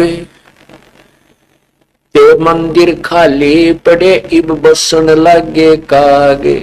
जिन राजाओं के बड़े बड़े महल थे, किले थे और उनके अंदर गाने बजाने हुआ करते थे, साज बाज बजते रहते थे, अब वो परमात्मा ना भजने से वो राजा लोग तो पशु पक्षी बन गए और उनके किलों में और महलों में आज कौवों का निवास है, उसमें काग बैठते हैं, पक्षी घोंसले बनाए बैठे हैं, वहां कोई नहीं रहा।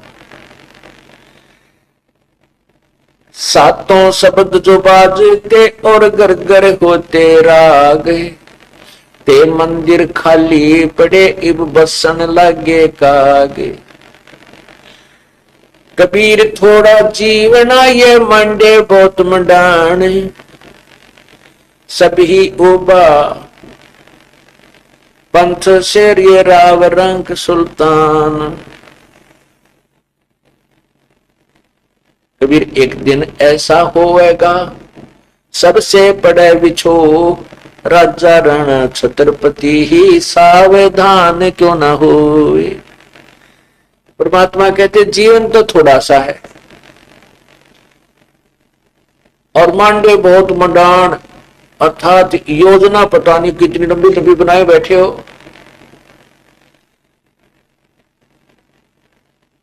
और सभी सफर हैं, सभी जो मुसाफिर हैं अर्थात सभी यात्री हैं और चल रहे हैं, अर्थात अपना जीवन रूपी इस सफर को तय कर रहे हैं, प्रतिदिन एक दिन पीछे जा रहा है और इच्छाएं और आशाएं और यहाँ पर जो आवश्यकताएं उनकी बढ़ोतरी, उनके अंदर वृद्धि हो रही है। लेकिन ये ऐसा क्यों हो रहा है? क्योंकि हम भगवान की महिमा से और अपने यथार्थ जीवन से अपरिचित हैं। कबीर थोड़ा जीवना ये मंडे बहुत मंडान, सभी ओबा पंथ श्री राव रंक सुल्तान। एक दिन ऐसा होएगा सबसे पड़े बिछो, राजा राणा छत्रपति भाई सावधान क्यों न हो। एक दिन ऐसा होएगा कि आपको सबसे बिछो होगा, आप यहां से चले जाओगे, आपके साथ कोई नहीं जाएगा। इसलिए सावधान होकर के परमात्मा की भक्ति कीजिए। उज्जड़ खेड़े ठीकरी ये गड़गड़ गए कुमारे, आप देखते हो जगह जगह नगर के नगर नष्ट हुए पड़े हैं और उनका बहुत ऊंचा सा खेड़ा बन जाता है। उसको खेड़ा बोलते हैं, जहां कोई गांव का गांव नष्ट हो गया है, डिस्टर्ब हुआ पड़ा है पहले का, तो उसको खेड़ा कहते हैं। कहते उसमें कितने कंकर पंथ ईंटें और ये गढ़ों के ठीकरे यानी उनके टुकड़े पड़े हैं। वो भी ऐसे ही साजबाज से रहते थे जैसे आप लोग नगर में रहते हो, और एक पल में पूरा गांव का गांव नष्ट हो गया, वह कोई भी नहीं बचा। ऐसे यहां पर काल के जो है ना खेल हैं, ऐसे शितंब हैं जो हमने झेलने पड़ रहे हैं। उज्जड़ खेड़ ठीकरी ये गड़गड़ गए कुमारे, रावण श्री के चले गए उस लंका के सरदारे। रावण जैसे सारी सोने की लंका बनाए बैठे थे हैं? और यूं सोच बैठा था कि मेरी मृत्यु नहीं हो सकती, क्योंकि मैंने 33 करोड़ देवताओं को अपनी कैद में डाल रखा है और पूरे वैज्ञानिक तरीका, अपनी भक्ति शक्ति से उसने वैज्ञानिक तरीका भी अपना रखा था, सिद्धियां अब उसने प्राप्त कर रखी थी।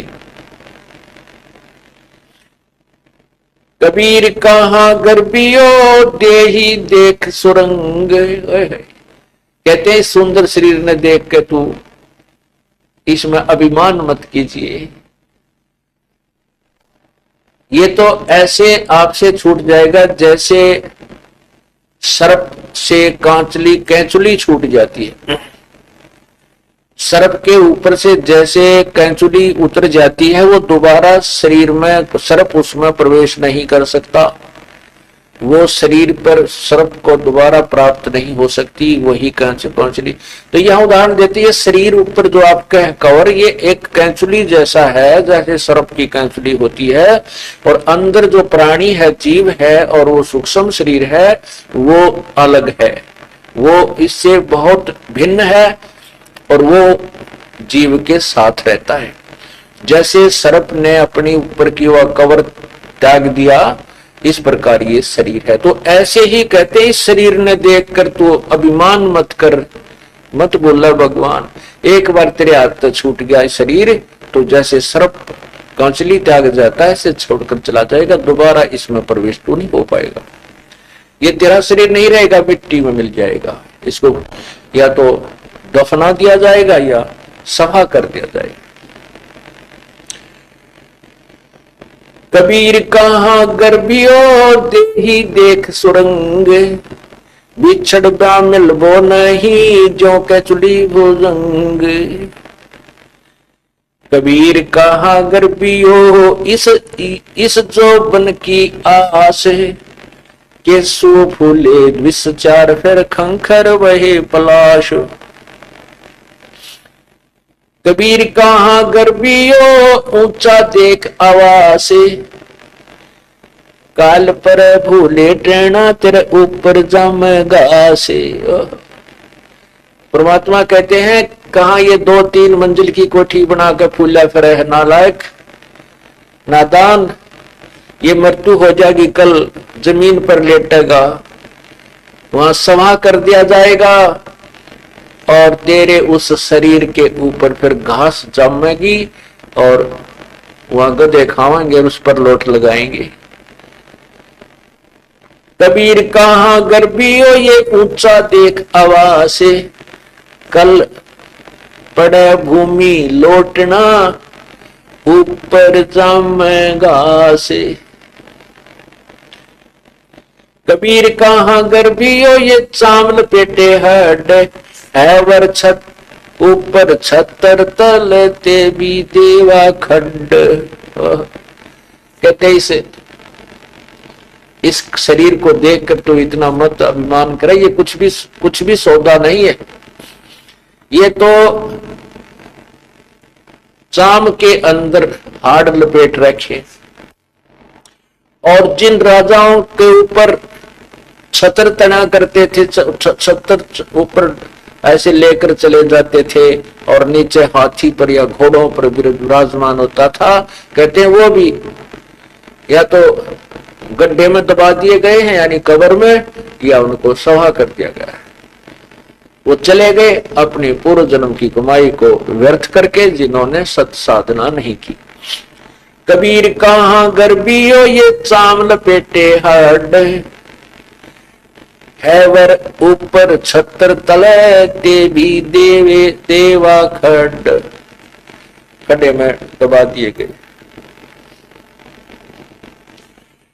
कबीर कहाँ गर्बियो ये काल गह करकेश, ना जाने कित मार सी के घर के परदेश।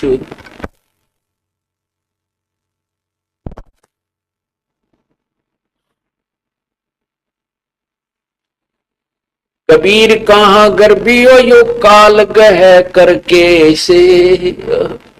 कहते हैं परमात्मा कबीर परमेश्वर कह रहे हैं कि क्यों पुल्ला फिर है नादान, यो काल तेरे बाल पकड़ कर घसीट कर ले जाएगा, और ना बेरा कहां मारेगा, घर मारेगा या कि तो प्रदेश में तेरे हाथ खंडेंगे। एक्सीडेंट हो जाता है अपने निवास से 200 किलोमीटर की दूर, 1000 किलोमीटर की दूरी पे, और वहां पता नहीं कहां टुकड़े टुकड़े हुआ पड़ा होता है ये प्राणी। तो परमात्मा कहते हैं भूलना मत भगवान को। कबीर कहाँ गर्बियो यू काल गह करकेश, ना जाने कि तुम्हारेगा भाई के घर के परदेश।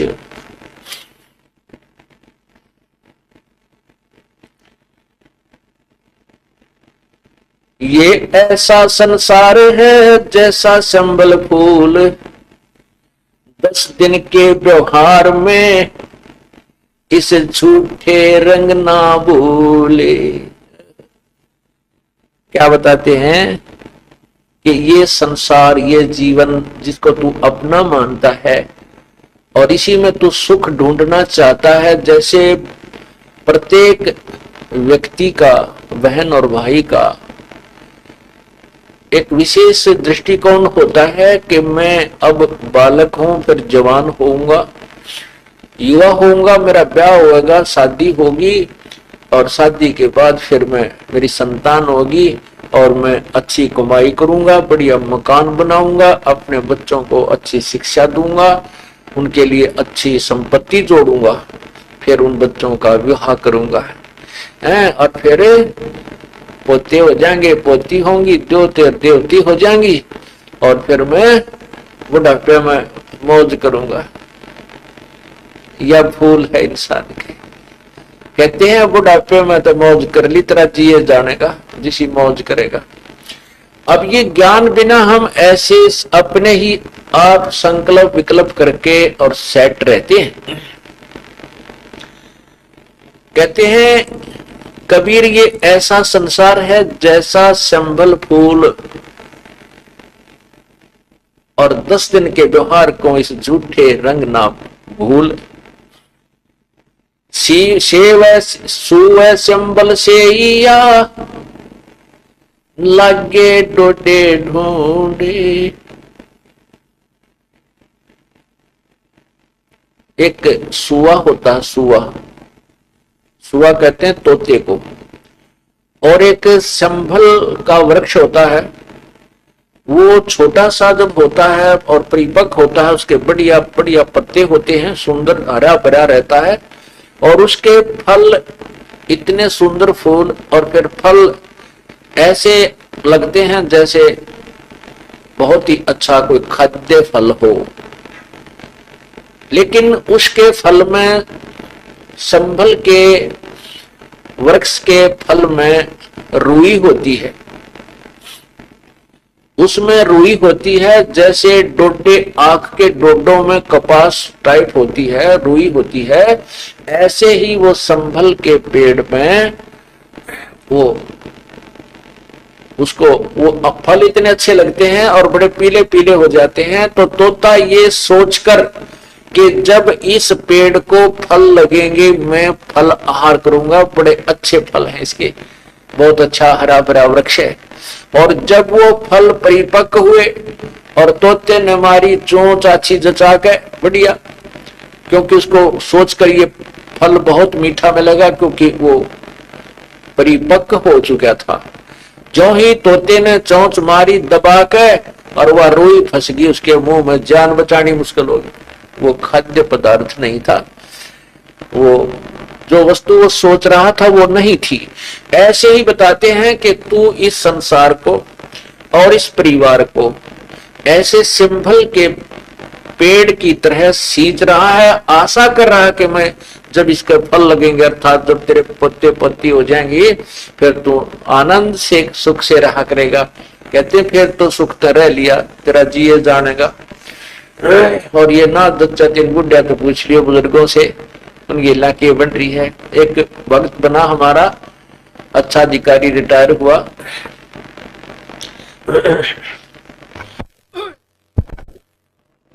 तो उसने फिर ये सुना ज्ञान, तो वो कहने लगा जी कि जो आशा थी उसके विपरीत सारे काम हुए।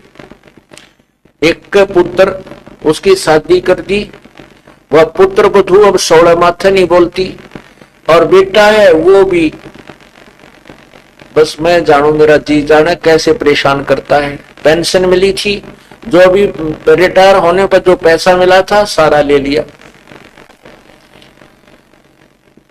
तो दूसरा कहता है कि पैसा भी ले लिया, ले लो, और पेंशन भी ले लो, नाले टॉर्चर भी करते हैं। कहते हैं पैसा भी ले लेते हैं, पेंशन भी ले लेते हैं और नाले टॉर्चर करते हैं, साथ में परेशान और न्यारा करते हैं। तो परमात्मा कहते हैं कि आप परमात्मा की भक्ति करो। प्रभु आकर के स्वयं ही बताते हैं, और उन्हीं की जबान में वचन में शक्ति होती है तभी प्राणी भजन कर सकता है, नहीं तो यू काल ये मन भक्ति नहीं करने देता। तो इसके लिए ये बताया कि यदि आप पहले से भक्ति करने लग जाओगे, ये अमृत वचन है परमात्मा की वाणी, समझ लेना। यदि आपको पहले से ये तत्व ज्ञान मिल जाता और ये सत साधना मिल जाती तो आपके अंदर इतनी भक्ति कमाई बन जाती कि आपके पुत्र वधू, आपके पुत्र पौत्र आपके बैठे की सेवा करते। आप देखते हो संतों के पास कौन सा धन है, या तो उनके पास पूर्व जन्म की कमाई है जो वर्तमान में शास्त्र विरुद्ध साधना करे हैं, और जो वर्तमान में सत्साधना भी कर रहे हैं तो उनके पास नाम की कमाई है, भजन की कमाई है, और हर एक व्यक्ति उनको प्रणाम करता है, उनकी सेवा करने की चेष्टा करता है। तो इसी प्रकार यदि आपकी भक्ति पहले से प्रारंभ हो जाती, राहत तो अब भी मिलेगी, ऐसी बात नहीं है।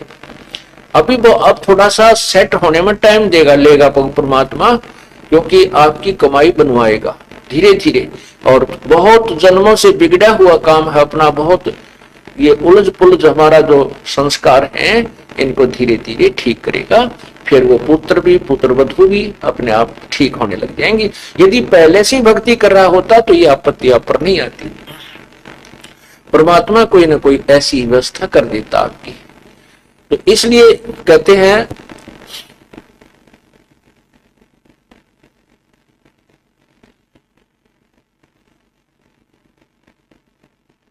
कर साहेब की बंदगी उस साईं को ढूंढे, सुए सिंबल से या फिर लगे डोडे ढूंढे। उस परमात्मा की भक्ति कर और उसी परमात्मा की खोज कर, पूर्ण परमात्मा की, और नहीं तो जो संसारिक कार्य क्रियाएं तो केवल यही इन्हीं को करके अपना जीवन व्यर्थ कर रहा है, ये तो उस तोते जैसा हालत आपकी ऐसी हालत होगी कि जिस परिवार में तू सुख ढूंढना चाहता है नहीं, हाँ इस परिवार में तब सुख हो सकता। सब परिवार को आप नाम पर लगा लीजिए, कोशिश कीजिए कि आपके बच्चे भी, आपके पुत्र वधू भी, बेटियां भी, माता पिता भी परमात्मा के चरणों में आ जाए, उनका जीवन सफल हो जाए। और किसी कारण से यदि वो नहीं मानते हैं तो आप अपनी क्रिया को मत त्यागिए। परमात्मा कहते हैं अपनी करनी पाएंगे क्या पिता के पूत, हिरण्यकशिपु तो हार गया और प्रहलाद भक्त अनुभूत। पिताजी नहीं माने। प्रहलाद ने बहुत समझाया था, पिताजी आप गलत साधना कर रहे हो और करवा रहे हो, आपके नाम से मोक्ष नहीं हो सकता, मोक्ष तो परमात्मा की भक्ति से ही होगा। इसी कारण से हिरण्यकशिपु अपने पुत्र का शत्रु बन गया और बहुत ज्यादा तंग किया उसको, बहुत ज्यादा परेशानियां दी, बहुत बार मारने की कुचेष्टा की, लेकिन प्रभु ने पल पल में रक्षा की। अंत में हिरण्यकशिपु को मार दिया गया भगवान के द्वारा और प्रहलाद भक्त को सुरक्षित रखा। तो यहां बताते हैं ठीक है, प्रार्थना करो, मनाओ, जहां तक अंतिम श्वास तक कोशिश करो कि यह भक्ति पर लग जाए। नहीं मानते हैं तो अपनी करनी पाएंगे के पिता के पूत। और हिरण्यकशिपु तो हार चला, प्रहलाद भगत अनुभूत है।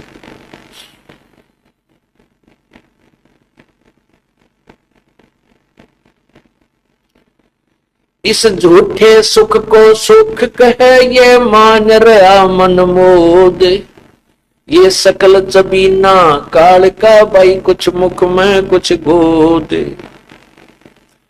इस झूठे सुख को सुख कहे ये मान रहा मनमोद, ये तो सकल आहार कभी काल का है, सकल कबीला ये आहार जो है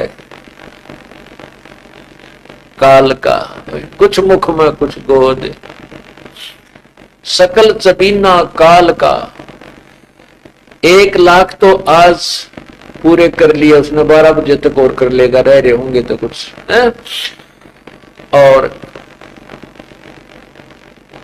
बाकियों की तैयारी है, उनको गोदी में लिए हुए है, ये तेरा बेटा है, जैसे बच्चे को बलो के रखते हैं, गोदी में खिलाते हैं, कहते हैं झूठे सुख को सुख है ये मान रहा मनमोद, इसी को खुशी सुख मान रहा है यहाँ इस काल के जाल में, बलि के बकरे की तरह, काल के कसाई के बकरे की तरह बंधा हुआ है इसकी जेल में। और ये तो सकल चबीना काल का, ओए ओए, कुछ मुख में कुछ तो खा लिया आज और बाकियों की कल तैयारी है, उनको शेष को यहाँ पर बाकी जो बचे उनको बलो रखा है, ये तेरा बेटा है या तेरी बेटी है या तेरी कार है या तेरी कोठी है, इस लालच में ये यहाँ रहा रहे और प्रतिदिन इसका आहार बनता रहे।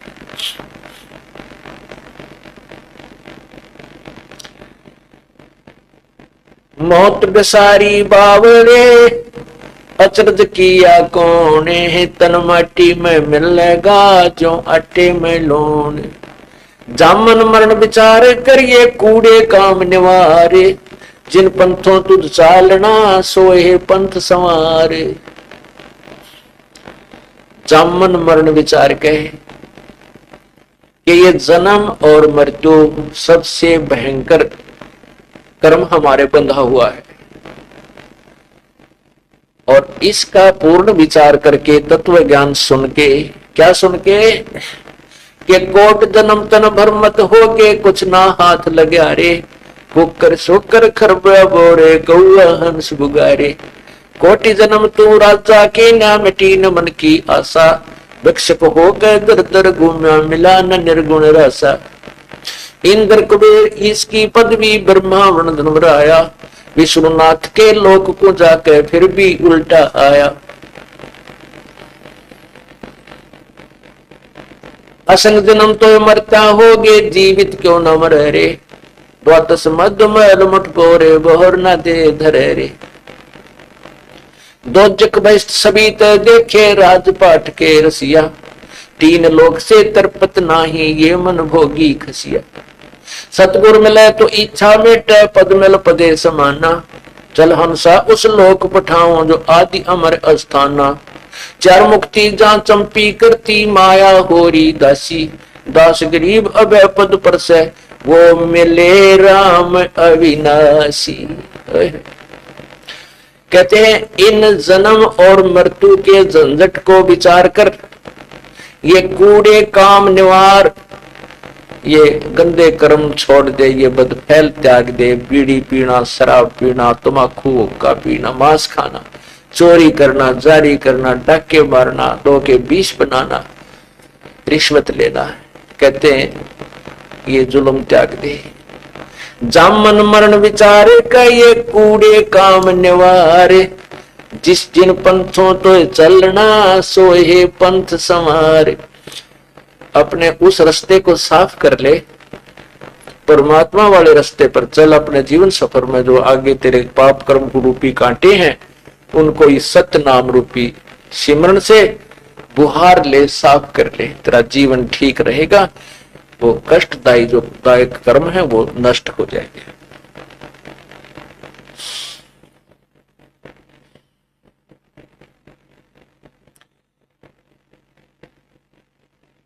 कबीर सुपने रहन के ये उगड़ आए नैन, जीव पड़ा वो भूल में भाई जागे तो लेन न देन। अब तो हम भूल में आंख मीच के लग रहे हैं, ये भी जोड़ लो, रात में भी कमाई और टाइम भी कर लो, पता नहीं कितना चोरी भी मिलावट भी, किसी प्रकार धन आ जाए नो इकट्ठा करके बैंक बैलेंस बना दो, कोठी जोड़ दो। और जब ये तत्व ज्ञान रूपी डंडोरा आपके कानों में पड़ेगा, आपको जब ये आंख खुलेगी, आपको ज्ञान होगा, कहते फिर ये तो सपना सा होता है। फिर जैसे स्वप्न के अंदर एक बिल्कुल गरीब आदमी और स्वप्न लेता है वो कार और कोठियों के, स्वप्न में बड़ी बढ़िया कोठी में लेटा हुआ है, कार खड़ी है, कार में बैठकर चल पड़ा है।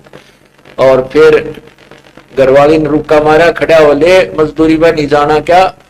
जब वो फड़फड़ा के उठा तो झोपड़ी में पड़ा, कितकी कार थी, कौन सी कोठी थी। तो ऐसे ही आज हम जो भी यहाँ साजबाज अपना मानने बैठे हैं ये स्वप्न है। और जब ये स्वप्न जागा टूट उठ के मुंड पकड़ रहा है, ये जीवन समाप्त होते ये स्वप्न टूटेगा। और फिर समझ में आओगी रहे कौन बेटा था, कौन बेटी थी, कौन कार थी, कहाँ मेरी कोठी थी। और ये उनके दूत बांह पकड़ के ले जाने लग रहे, चल मैं बताऊंगा तेरी कोठी कहाँ थी। कहते हैं जाग गए तो फिर लेन देन कुछ भी को नहीं था। तो पुण्यात्माओं इस स्वप्न में अब ये एक जीवन का स्वप्न है आपका, 100 वर्ष का है, 60 वर्ष का है, 70 का है, 80 का। यो एक दिन समझो, ये एक रात्रि समझो स्वप्न में हो। और जब ये स्वप्न टूटेगा, ये जीवन समाप्त होगा, तो आपकी वो आंख खुलेंगी। अब कहाँ चलूं, अब क्या करूं, मेरा जिसके लिए मैंने सारा जीवन खो दिया वो तो मेरे साथ आया नहीं कोई भी। तो कहते हैं हिड़की दे दे रोएगी सुरता जब तू चल लेगी अकेली, पछाड़ खा खा रोएगी पड़ेगी आत्मा जब सारे साजबाज को जो सारा जीवन में जो इकट्ठा किया था यही छोड़कर और अकेला जाना होगा, जब इसके साथ कुछ नहीं होगा। तो वो नहीं रोएगा जिसके पास राम नाम का धन होगा और पुण्यों की कमाई इसके साथ होगी। वो नहीं रोएगा, वो सहर्ष जाएगा, उसका ज्ञान भी साथ होगा कि ये तो एक दिन होना ही था भाई, ये तो होना ही था। रोजाना संत जी बताते थे, संतों की वाणी का प्रमाण देते थे कि एक दिन तो यूं जा आना ही था। और शुक्र है हमें सु अवसर मिल गया इस जाने से पहले कुछ भक्ति और पुण्य कमाने का। ये आपके ऊपर मेहर है प्रभु की। कहते कबीर सोपन रैन के उगड़ आए नैन, जीव पड़ा वो भूल में जागे तो लेन न देन।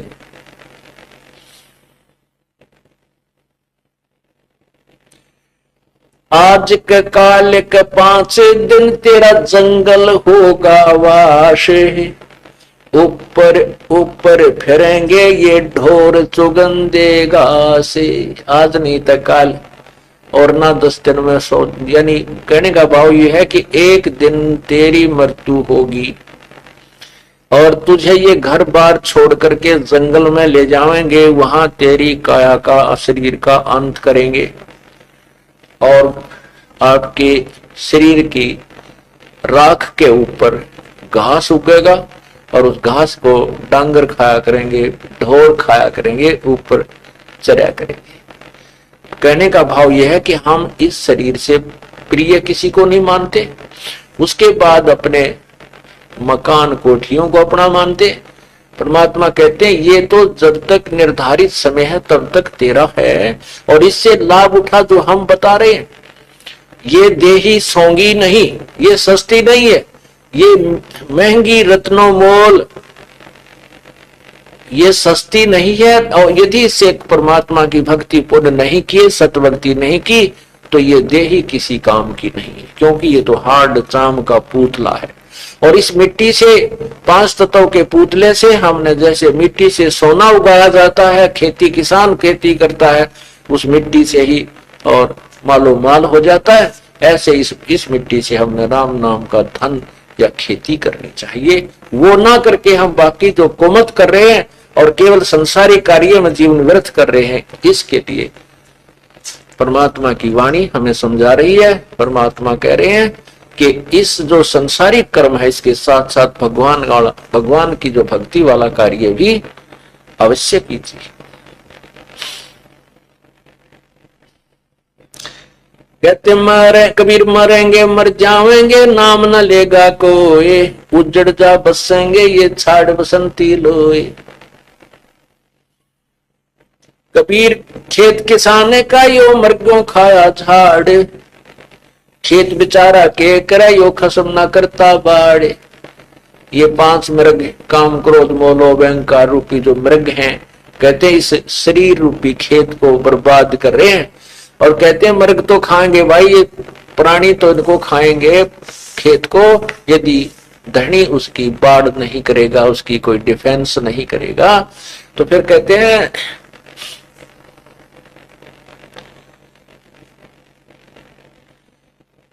कबीर बिना रखवाले बाहिरा, चिड़ियों खाया खेत, आधा पर्दा उबरे कुछ चेत सक तो चेत। परमात्मा अपनी अमर वाणी में कह रहे हैं कि जैसे बाजरे के खेत को चिड़िया खा जाती हैं। क्यों खा जाती है? क्योंकि यदि धनी उसकी रखवाल नहीं करता। और कहते हैं अब तेरा आधा पर्दा जो बचा हुआ है, अब भी जाग जा, अब भी रखवाल कर ले, फिर भी कोई लाभ तुझे मिल जाएगा। कई भक्त आत्मा कहते हैं वृद्ध अवस्था में उनको प्राप्त होता है ज्ञान, और कहते हैं अब क्या करूं, मैंने तो जीवन खो दिया। क्योंकि ये जो बातें आज बताई जा रही हैं सत्संग के अंदर, ये जवान बच्चा के कम समझ में आती है। वो ये सोचते हैं कि मैं ऐसे ही ठाठ करूंगा और यही शरीर मेरा मजबूत है और स्वस्थ है, मैं ऐसे ही मेरा शरीर काम चल जाएगा। नहीं, तो उस समय तो ये सुनते नहीं, और कुछ ये ज्ञान सुनने को मिलता भी नहीं।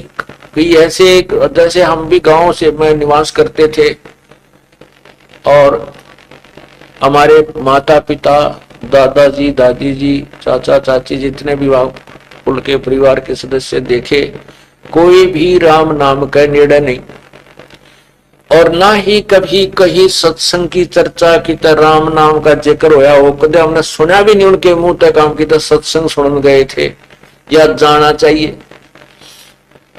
ऐसा भी कमाल देखा हे भगवान की तो व्यवस्था। और कोई जैसे गांव में जैसे ये डफली पीटनी है, अपनी अपनी डफली बांध के कि बुढ़िया इकट्ठी होगी 10-20 और सत्संग करेंगे, वो गा के गीत गात से बांट का प्रसाद चले जाते। उनको वो गांव नगर वाले पसंद नहीं करे थे कि ये तो सारे तक गलत काम करें, रात ने सारी रात भगवान के गीत गावें। कहते इससे ये कोई भक्ति नहीं है। तो जिस कारण से उनको पता नहीं लगता भक्ति का। अब जैसे ये दास के ऊपर मेहर हुई, परमात्मा का आदेश हुआ, गुरुदेव का हुक्म हुआ कि इस ज्ञान का प्रचार कर और उपदेश दे, तुझे आदेश दिया जाता है।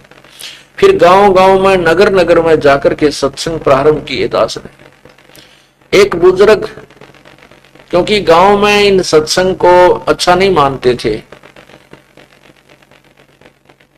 तो जिस भी भक्त ने, जैसे एक परिवार में 4 भाई हैं, अलग अलग हो गए, तो उसमें से एक ने किसी रिश्तेदार के कहने तय या हमारे ज्ञान को अच्छी तरह समझने से पाठ करवाया, सत्संग करवाया। तो दूसरे निकट नहीं आते थे, दूर बैठे रहते थे। और इसको एक विशेष अनोखा सा काम मानते थे कि तो पाखंडी लोग आगे दिखे, क्योंकि जनता को इन पाखंडियों ने भी गणा दुखी कर रखा है।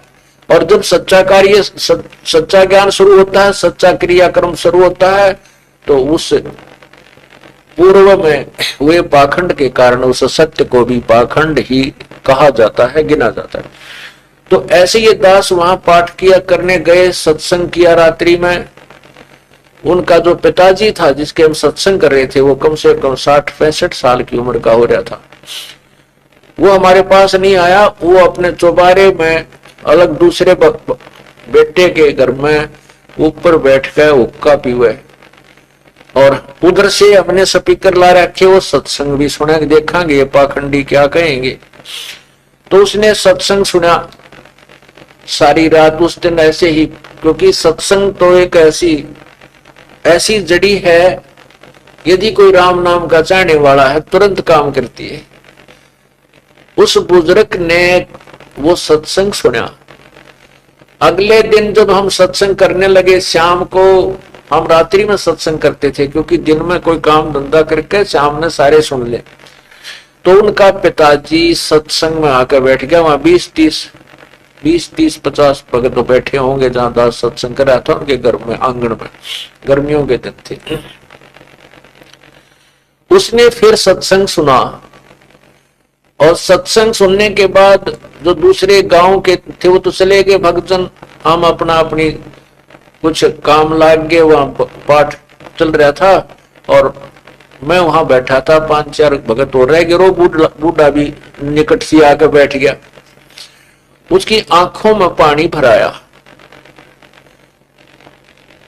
मैं तो वो कहने लगा, महाराज जी जो बात आपने बताई ये तो मैंने जिंदगी में कदे नहीं सुनी, और मेरे 4 लड़के हैं, इन मैंने इतनी मेहनत की है, पशु भी थक जाते थे, मैं नहीं थकता था। खूब खेत कमाए, 4 बच्चा के नरे नरे मकान बनाए, और बहुत घना धंधा किया, बहुत ज्यादा, पशु से भी ज्यादा काम किया, और हुक्का खूब पिया। और आपने हुक्के की इतनी बुराई बताई, तम्बाकू में इतना अवगुण होता है। पहले तो राम नाम कदे जिंदगी में सुना भी को नहीं, भगवान भजना चाहिए, जैसी परंपरागत जो धोख पूज थी वो करते रहते थे। 6 महीने 20 दिन में, महीने 2 महीना में जहां भी होती थी। और मुझे अब ये समझ में आई है कि अब मेरा क्या बनेगा। मेरी तो उम्र रही नहीं, यदि मैं नाम लूं अब के मेरा 2 साल का हूं, 4 वर्ष का हूं, मेरी मृत्यु हो जाएगी। मेरे गिल तो बहुत बूढ़ी बनी। कहने लगा, मैंने आपका रात को कल भी सत्संग सुना था, आज मैं उस सत्संग को सुनकर यहां आया। आज और कति जो अंधेरा था वो हट गया। और यूं कहकर वो बूढ़ा फिर रोने लग गया। वो बुजुर्ग बहुत रोया। तो बोला, मेरा क्या बनेगा, मेरे प्राणी का, मेरे जीव का क्या होगा है भगवान। यदि मुझे ये पहले ज्ञान मिल जाता तो मैं पहले भी भक्ति पर लग जाता। मैं तो चाहता था, मतलब आज जो चाह है मेरी उस दिन भी होती। तो मैंने कहा, भक्त आत्मा ऐसी कोई बात नहीं है, आप अब भी नाम लो, फिर भी आपके जीव का कल्याण होगा। तो बोला, के नाम लेने जोगा रह रहा हूं, कुछ करने जोगा नहीं, आत्मा तो पीछे नहीं, मैं दान कर लूं, फलान कर लूं। कहने लगे बेचारा अपना सारे दुख रो है। तो मैंने उसको समझाया कि जैसे कुएं में बाल्टी गिरती हो और वो रस्सी घिसटती जा रही है, घिसटती जा रही है, और उसको भाग दौड़ के और कोशिश करके यदि पकड़ ले, और वो चाहे 1 फुट की शेष रहती हो, कुएं में जानता है, और वो भी अगर पकड़ी गई तो बाल्टी भी आ गई और पानी भी आ गया, कुछ भी ना गया। और ये सोच के गई जान दे, देखियो तो जा ही रही हो, तो गई आत्मा मारे पास दौड़ कर पूछड़ी सी ठा जाओ नेजू की रस्से की, तो बाल्टी भी आई, पानी भी आ गया। तो इस बात ने सुनकर उसमें जान सी आएगी। नो बोला सचमुच कुछ मेरा उद्धार होगा, मका होया पड़ा है। परमात्मा ने तो यहाँ कहा कि आखिरी सांस में भी ये सच्चा नाम पूर्ण संत मिल जाए तो भी मनुष्य जीवन तो दिवा देगा आपको, और मनुष्य जीवन मिलेगा तो फिर भक्ति भी कहीं न कहीं परमात्मा ये तो एक कलम सी चढ़ा है, फिर व्यवस्था भी आपकी करेगा। उस बुजुर्ग ने नाम लिया और लगभग वो 10 वर्ष जिया, खूब भक्ति करी, होका त्याग दिया। उस दिन बोला कति खुट्टी का टांग दूं, हाथ ही लाऊंगा इसके, ऐसा जहर है यू। तो पुण्यात्माओं कहते हैं एक के चोट सिधारिया जिन मिलन दाचा, जिनको परमात्मा चाहिए वो तो एक का दो बात में समझ जाते हैं। जो ढीठ है चीकने खड़े उनके ऊपर चाहे कितना है कि मैं वर्षा कर दे सत्संग की। उसके लिए कहा है कि कोट वर्ष कर संगत साधों की, पत्थर का जल में के भी जय, और चंदन बन में रंग ला दे एक बांस बिटम्बी ना सींचे। पत्थर ने, वो तो पत्थर कैसे प्राणी है जो जल में भी नरम नहीं होते। पत्थर को जल में डाल दीजिए, चाहे 100 वर्ष तक रखिए, बाहर निकाल के बिड़ा के देखिए जो का क्यों आग होगी, उसमें चिंगारी पाटेंगी। ऐसे ही जो सत्संग में सुनकर भी जो नहीं विचार करते, ग्रहण नहीं करते भक्ति को, वो पत्थर कैसे जीव है। और चंदन का वृक्ष आसपास के पेड़ों को, चाहे नीम का भी पेड़ क्यों नहीं है, उसको भी चंदन जैसी महक भर देता है। लेकिन बांस, बंबू जो होता है, बंबू, उस बांस के अंदर उस चंदन के वृक्ष की महक नहीं समाती, वो न्यो का न्यो रह जाता है। तो इस प्रकार जो बांस कैसे प्राणी हैं उनको छोड़ करके बाकी से सभी इस सत्संग रूपी चंदन की महक से अवश्य चंदन बन जाएंगे, अर्थात वो भी ओरा न समझाने लग जाएंगे और अपने विकार त्याग के भक्ति करने लग जाएंगे। तो कहते हैं खेत बिन रखवाले बाहिरा, चिड़िया खाया खेत, आता पर्दा उबरे कुछ चेत सके तो चेत। अब भी जो शेष रह रहा है उसको भी संभाल ले, 2 दाने हो जाएंगे, ऐसी बात नहीं है। आड जले जो लाकड़ी और केस जले जो घास, और सब जग जलता देख कर भया कबीर उदास। ये बड़ा जले लकड़ी जले और जले जलावन हारे, और देखण आले भी जले इब किससे करूं पुकारे। आड़ जले, चिता के ऊपर लकड़ी जले, और जो जलाने के लिए जा रहे एक दिन वह भी जले, और देखने वाले भी जले। कहते भी इनसे कि अर्ज करो वे तुम मुझे बचा दो यहाँ से जलने से। तो वो पूर्ण परमात्मा की साधना, पूर्ण संत से प्रार्थना करो कि फिर नहीं जलोगे, सदा के लिए सुखी हो जाओगे, ऐसे स्थान पहुंच जाओगे जहां कभी मृत्यु नहीं होगी।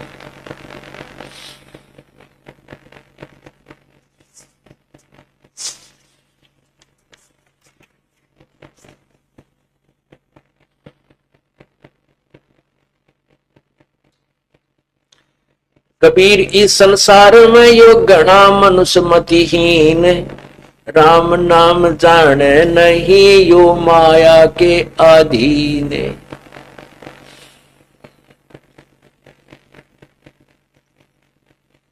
कबीर क्या किया हम आए करे और क्या कहेंगे जाए, इत के बहे न उत के ये चले मूल गवाए। कबीर हरि की भक्ति बिन दिख जीवन संसार, ये धुएं जैसा धौल हर भई जात न लागे बार।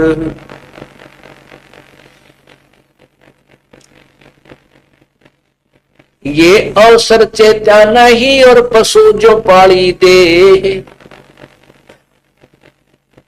राम नाम जाना नहीं अंत पड़ी मुख खे। खे माने राख, अर्थात अंत में तेरी बिरान माटी होगी।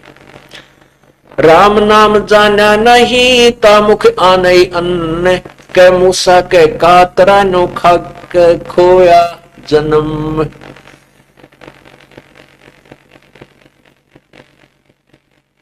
राम नाम जाना नहीं हुआ बहुत काज, डूबेगा रे बापुड़ा तो इन बड़े बूढ़ों की लाज।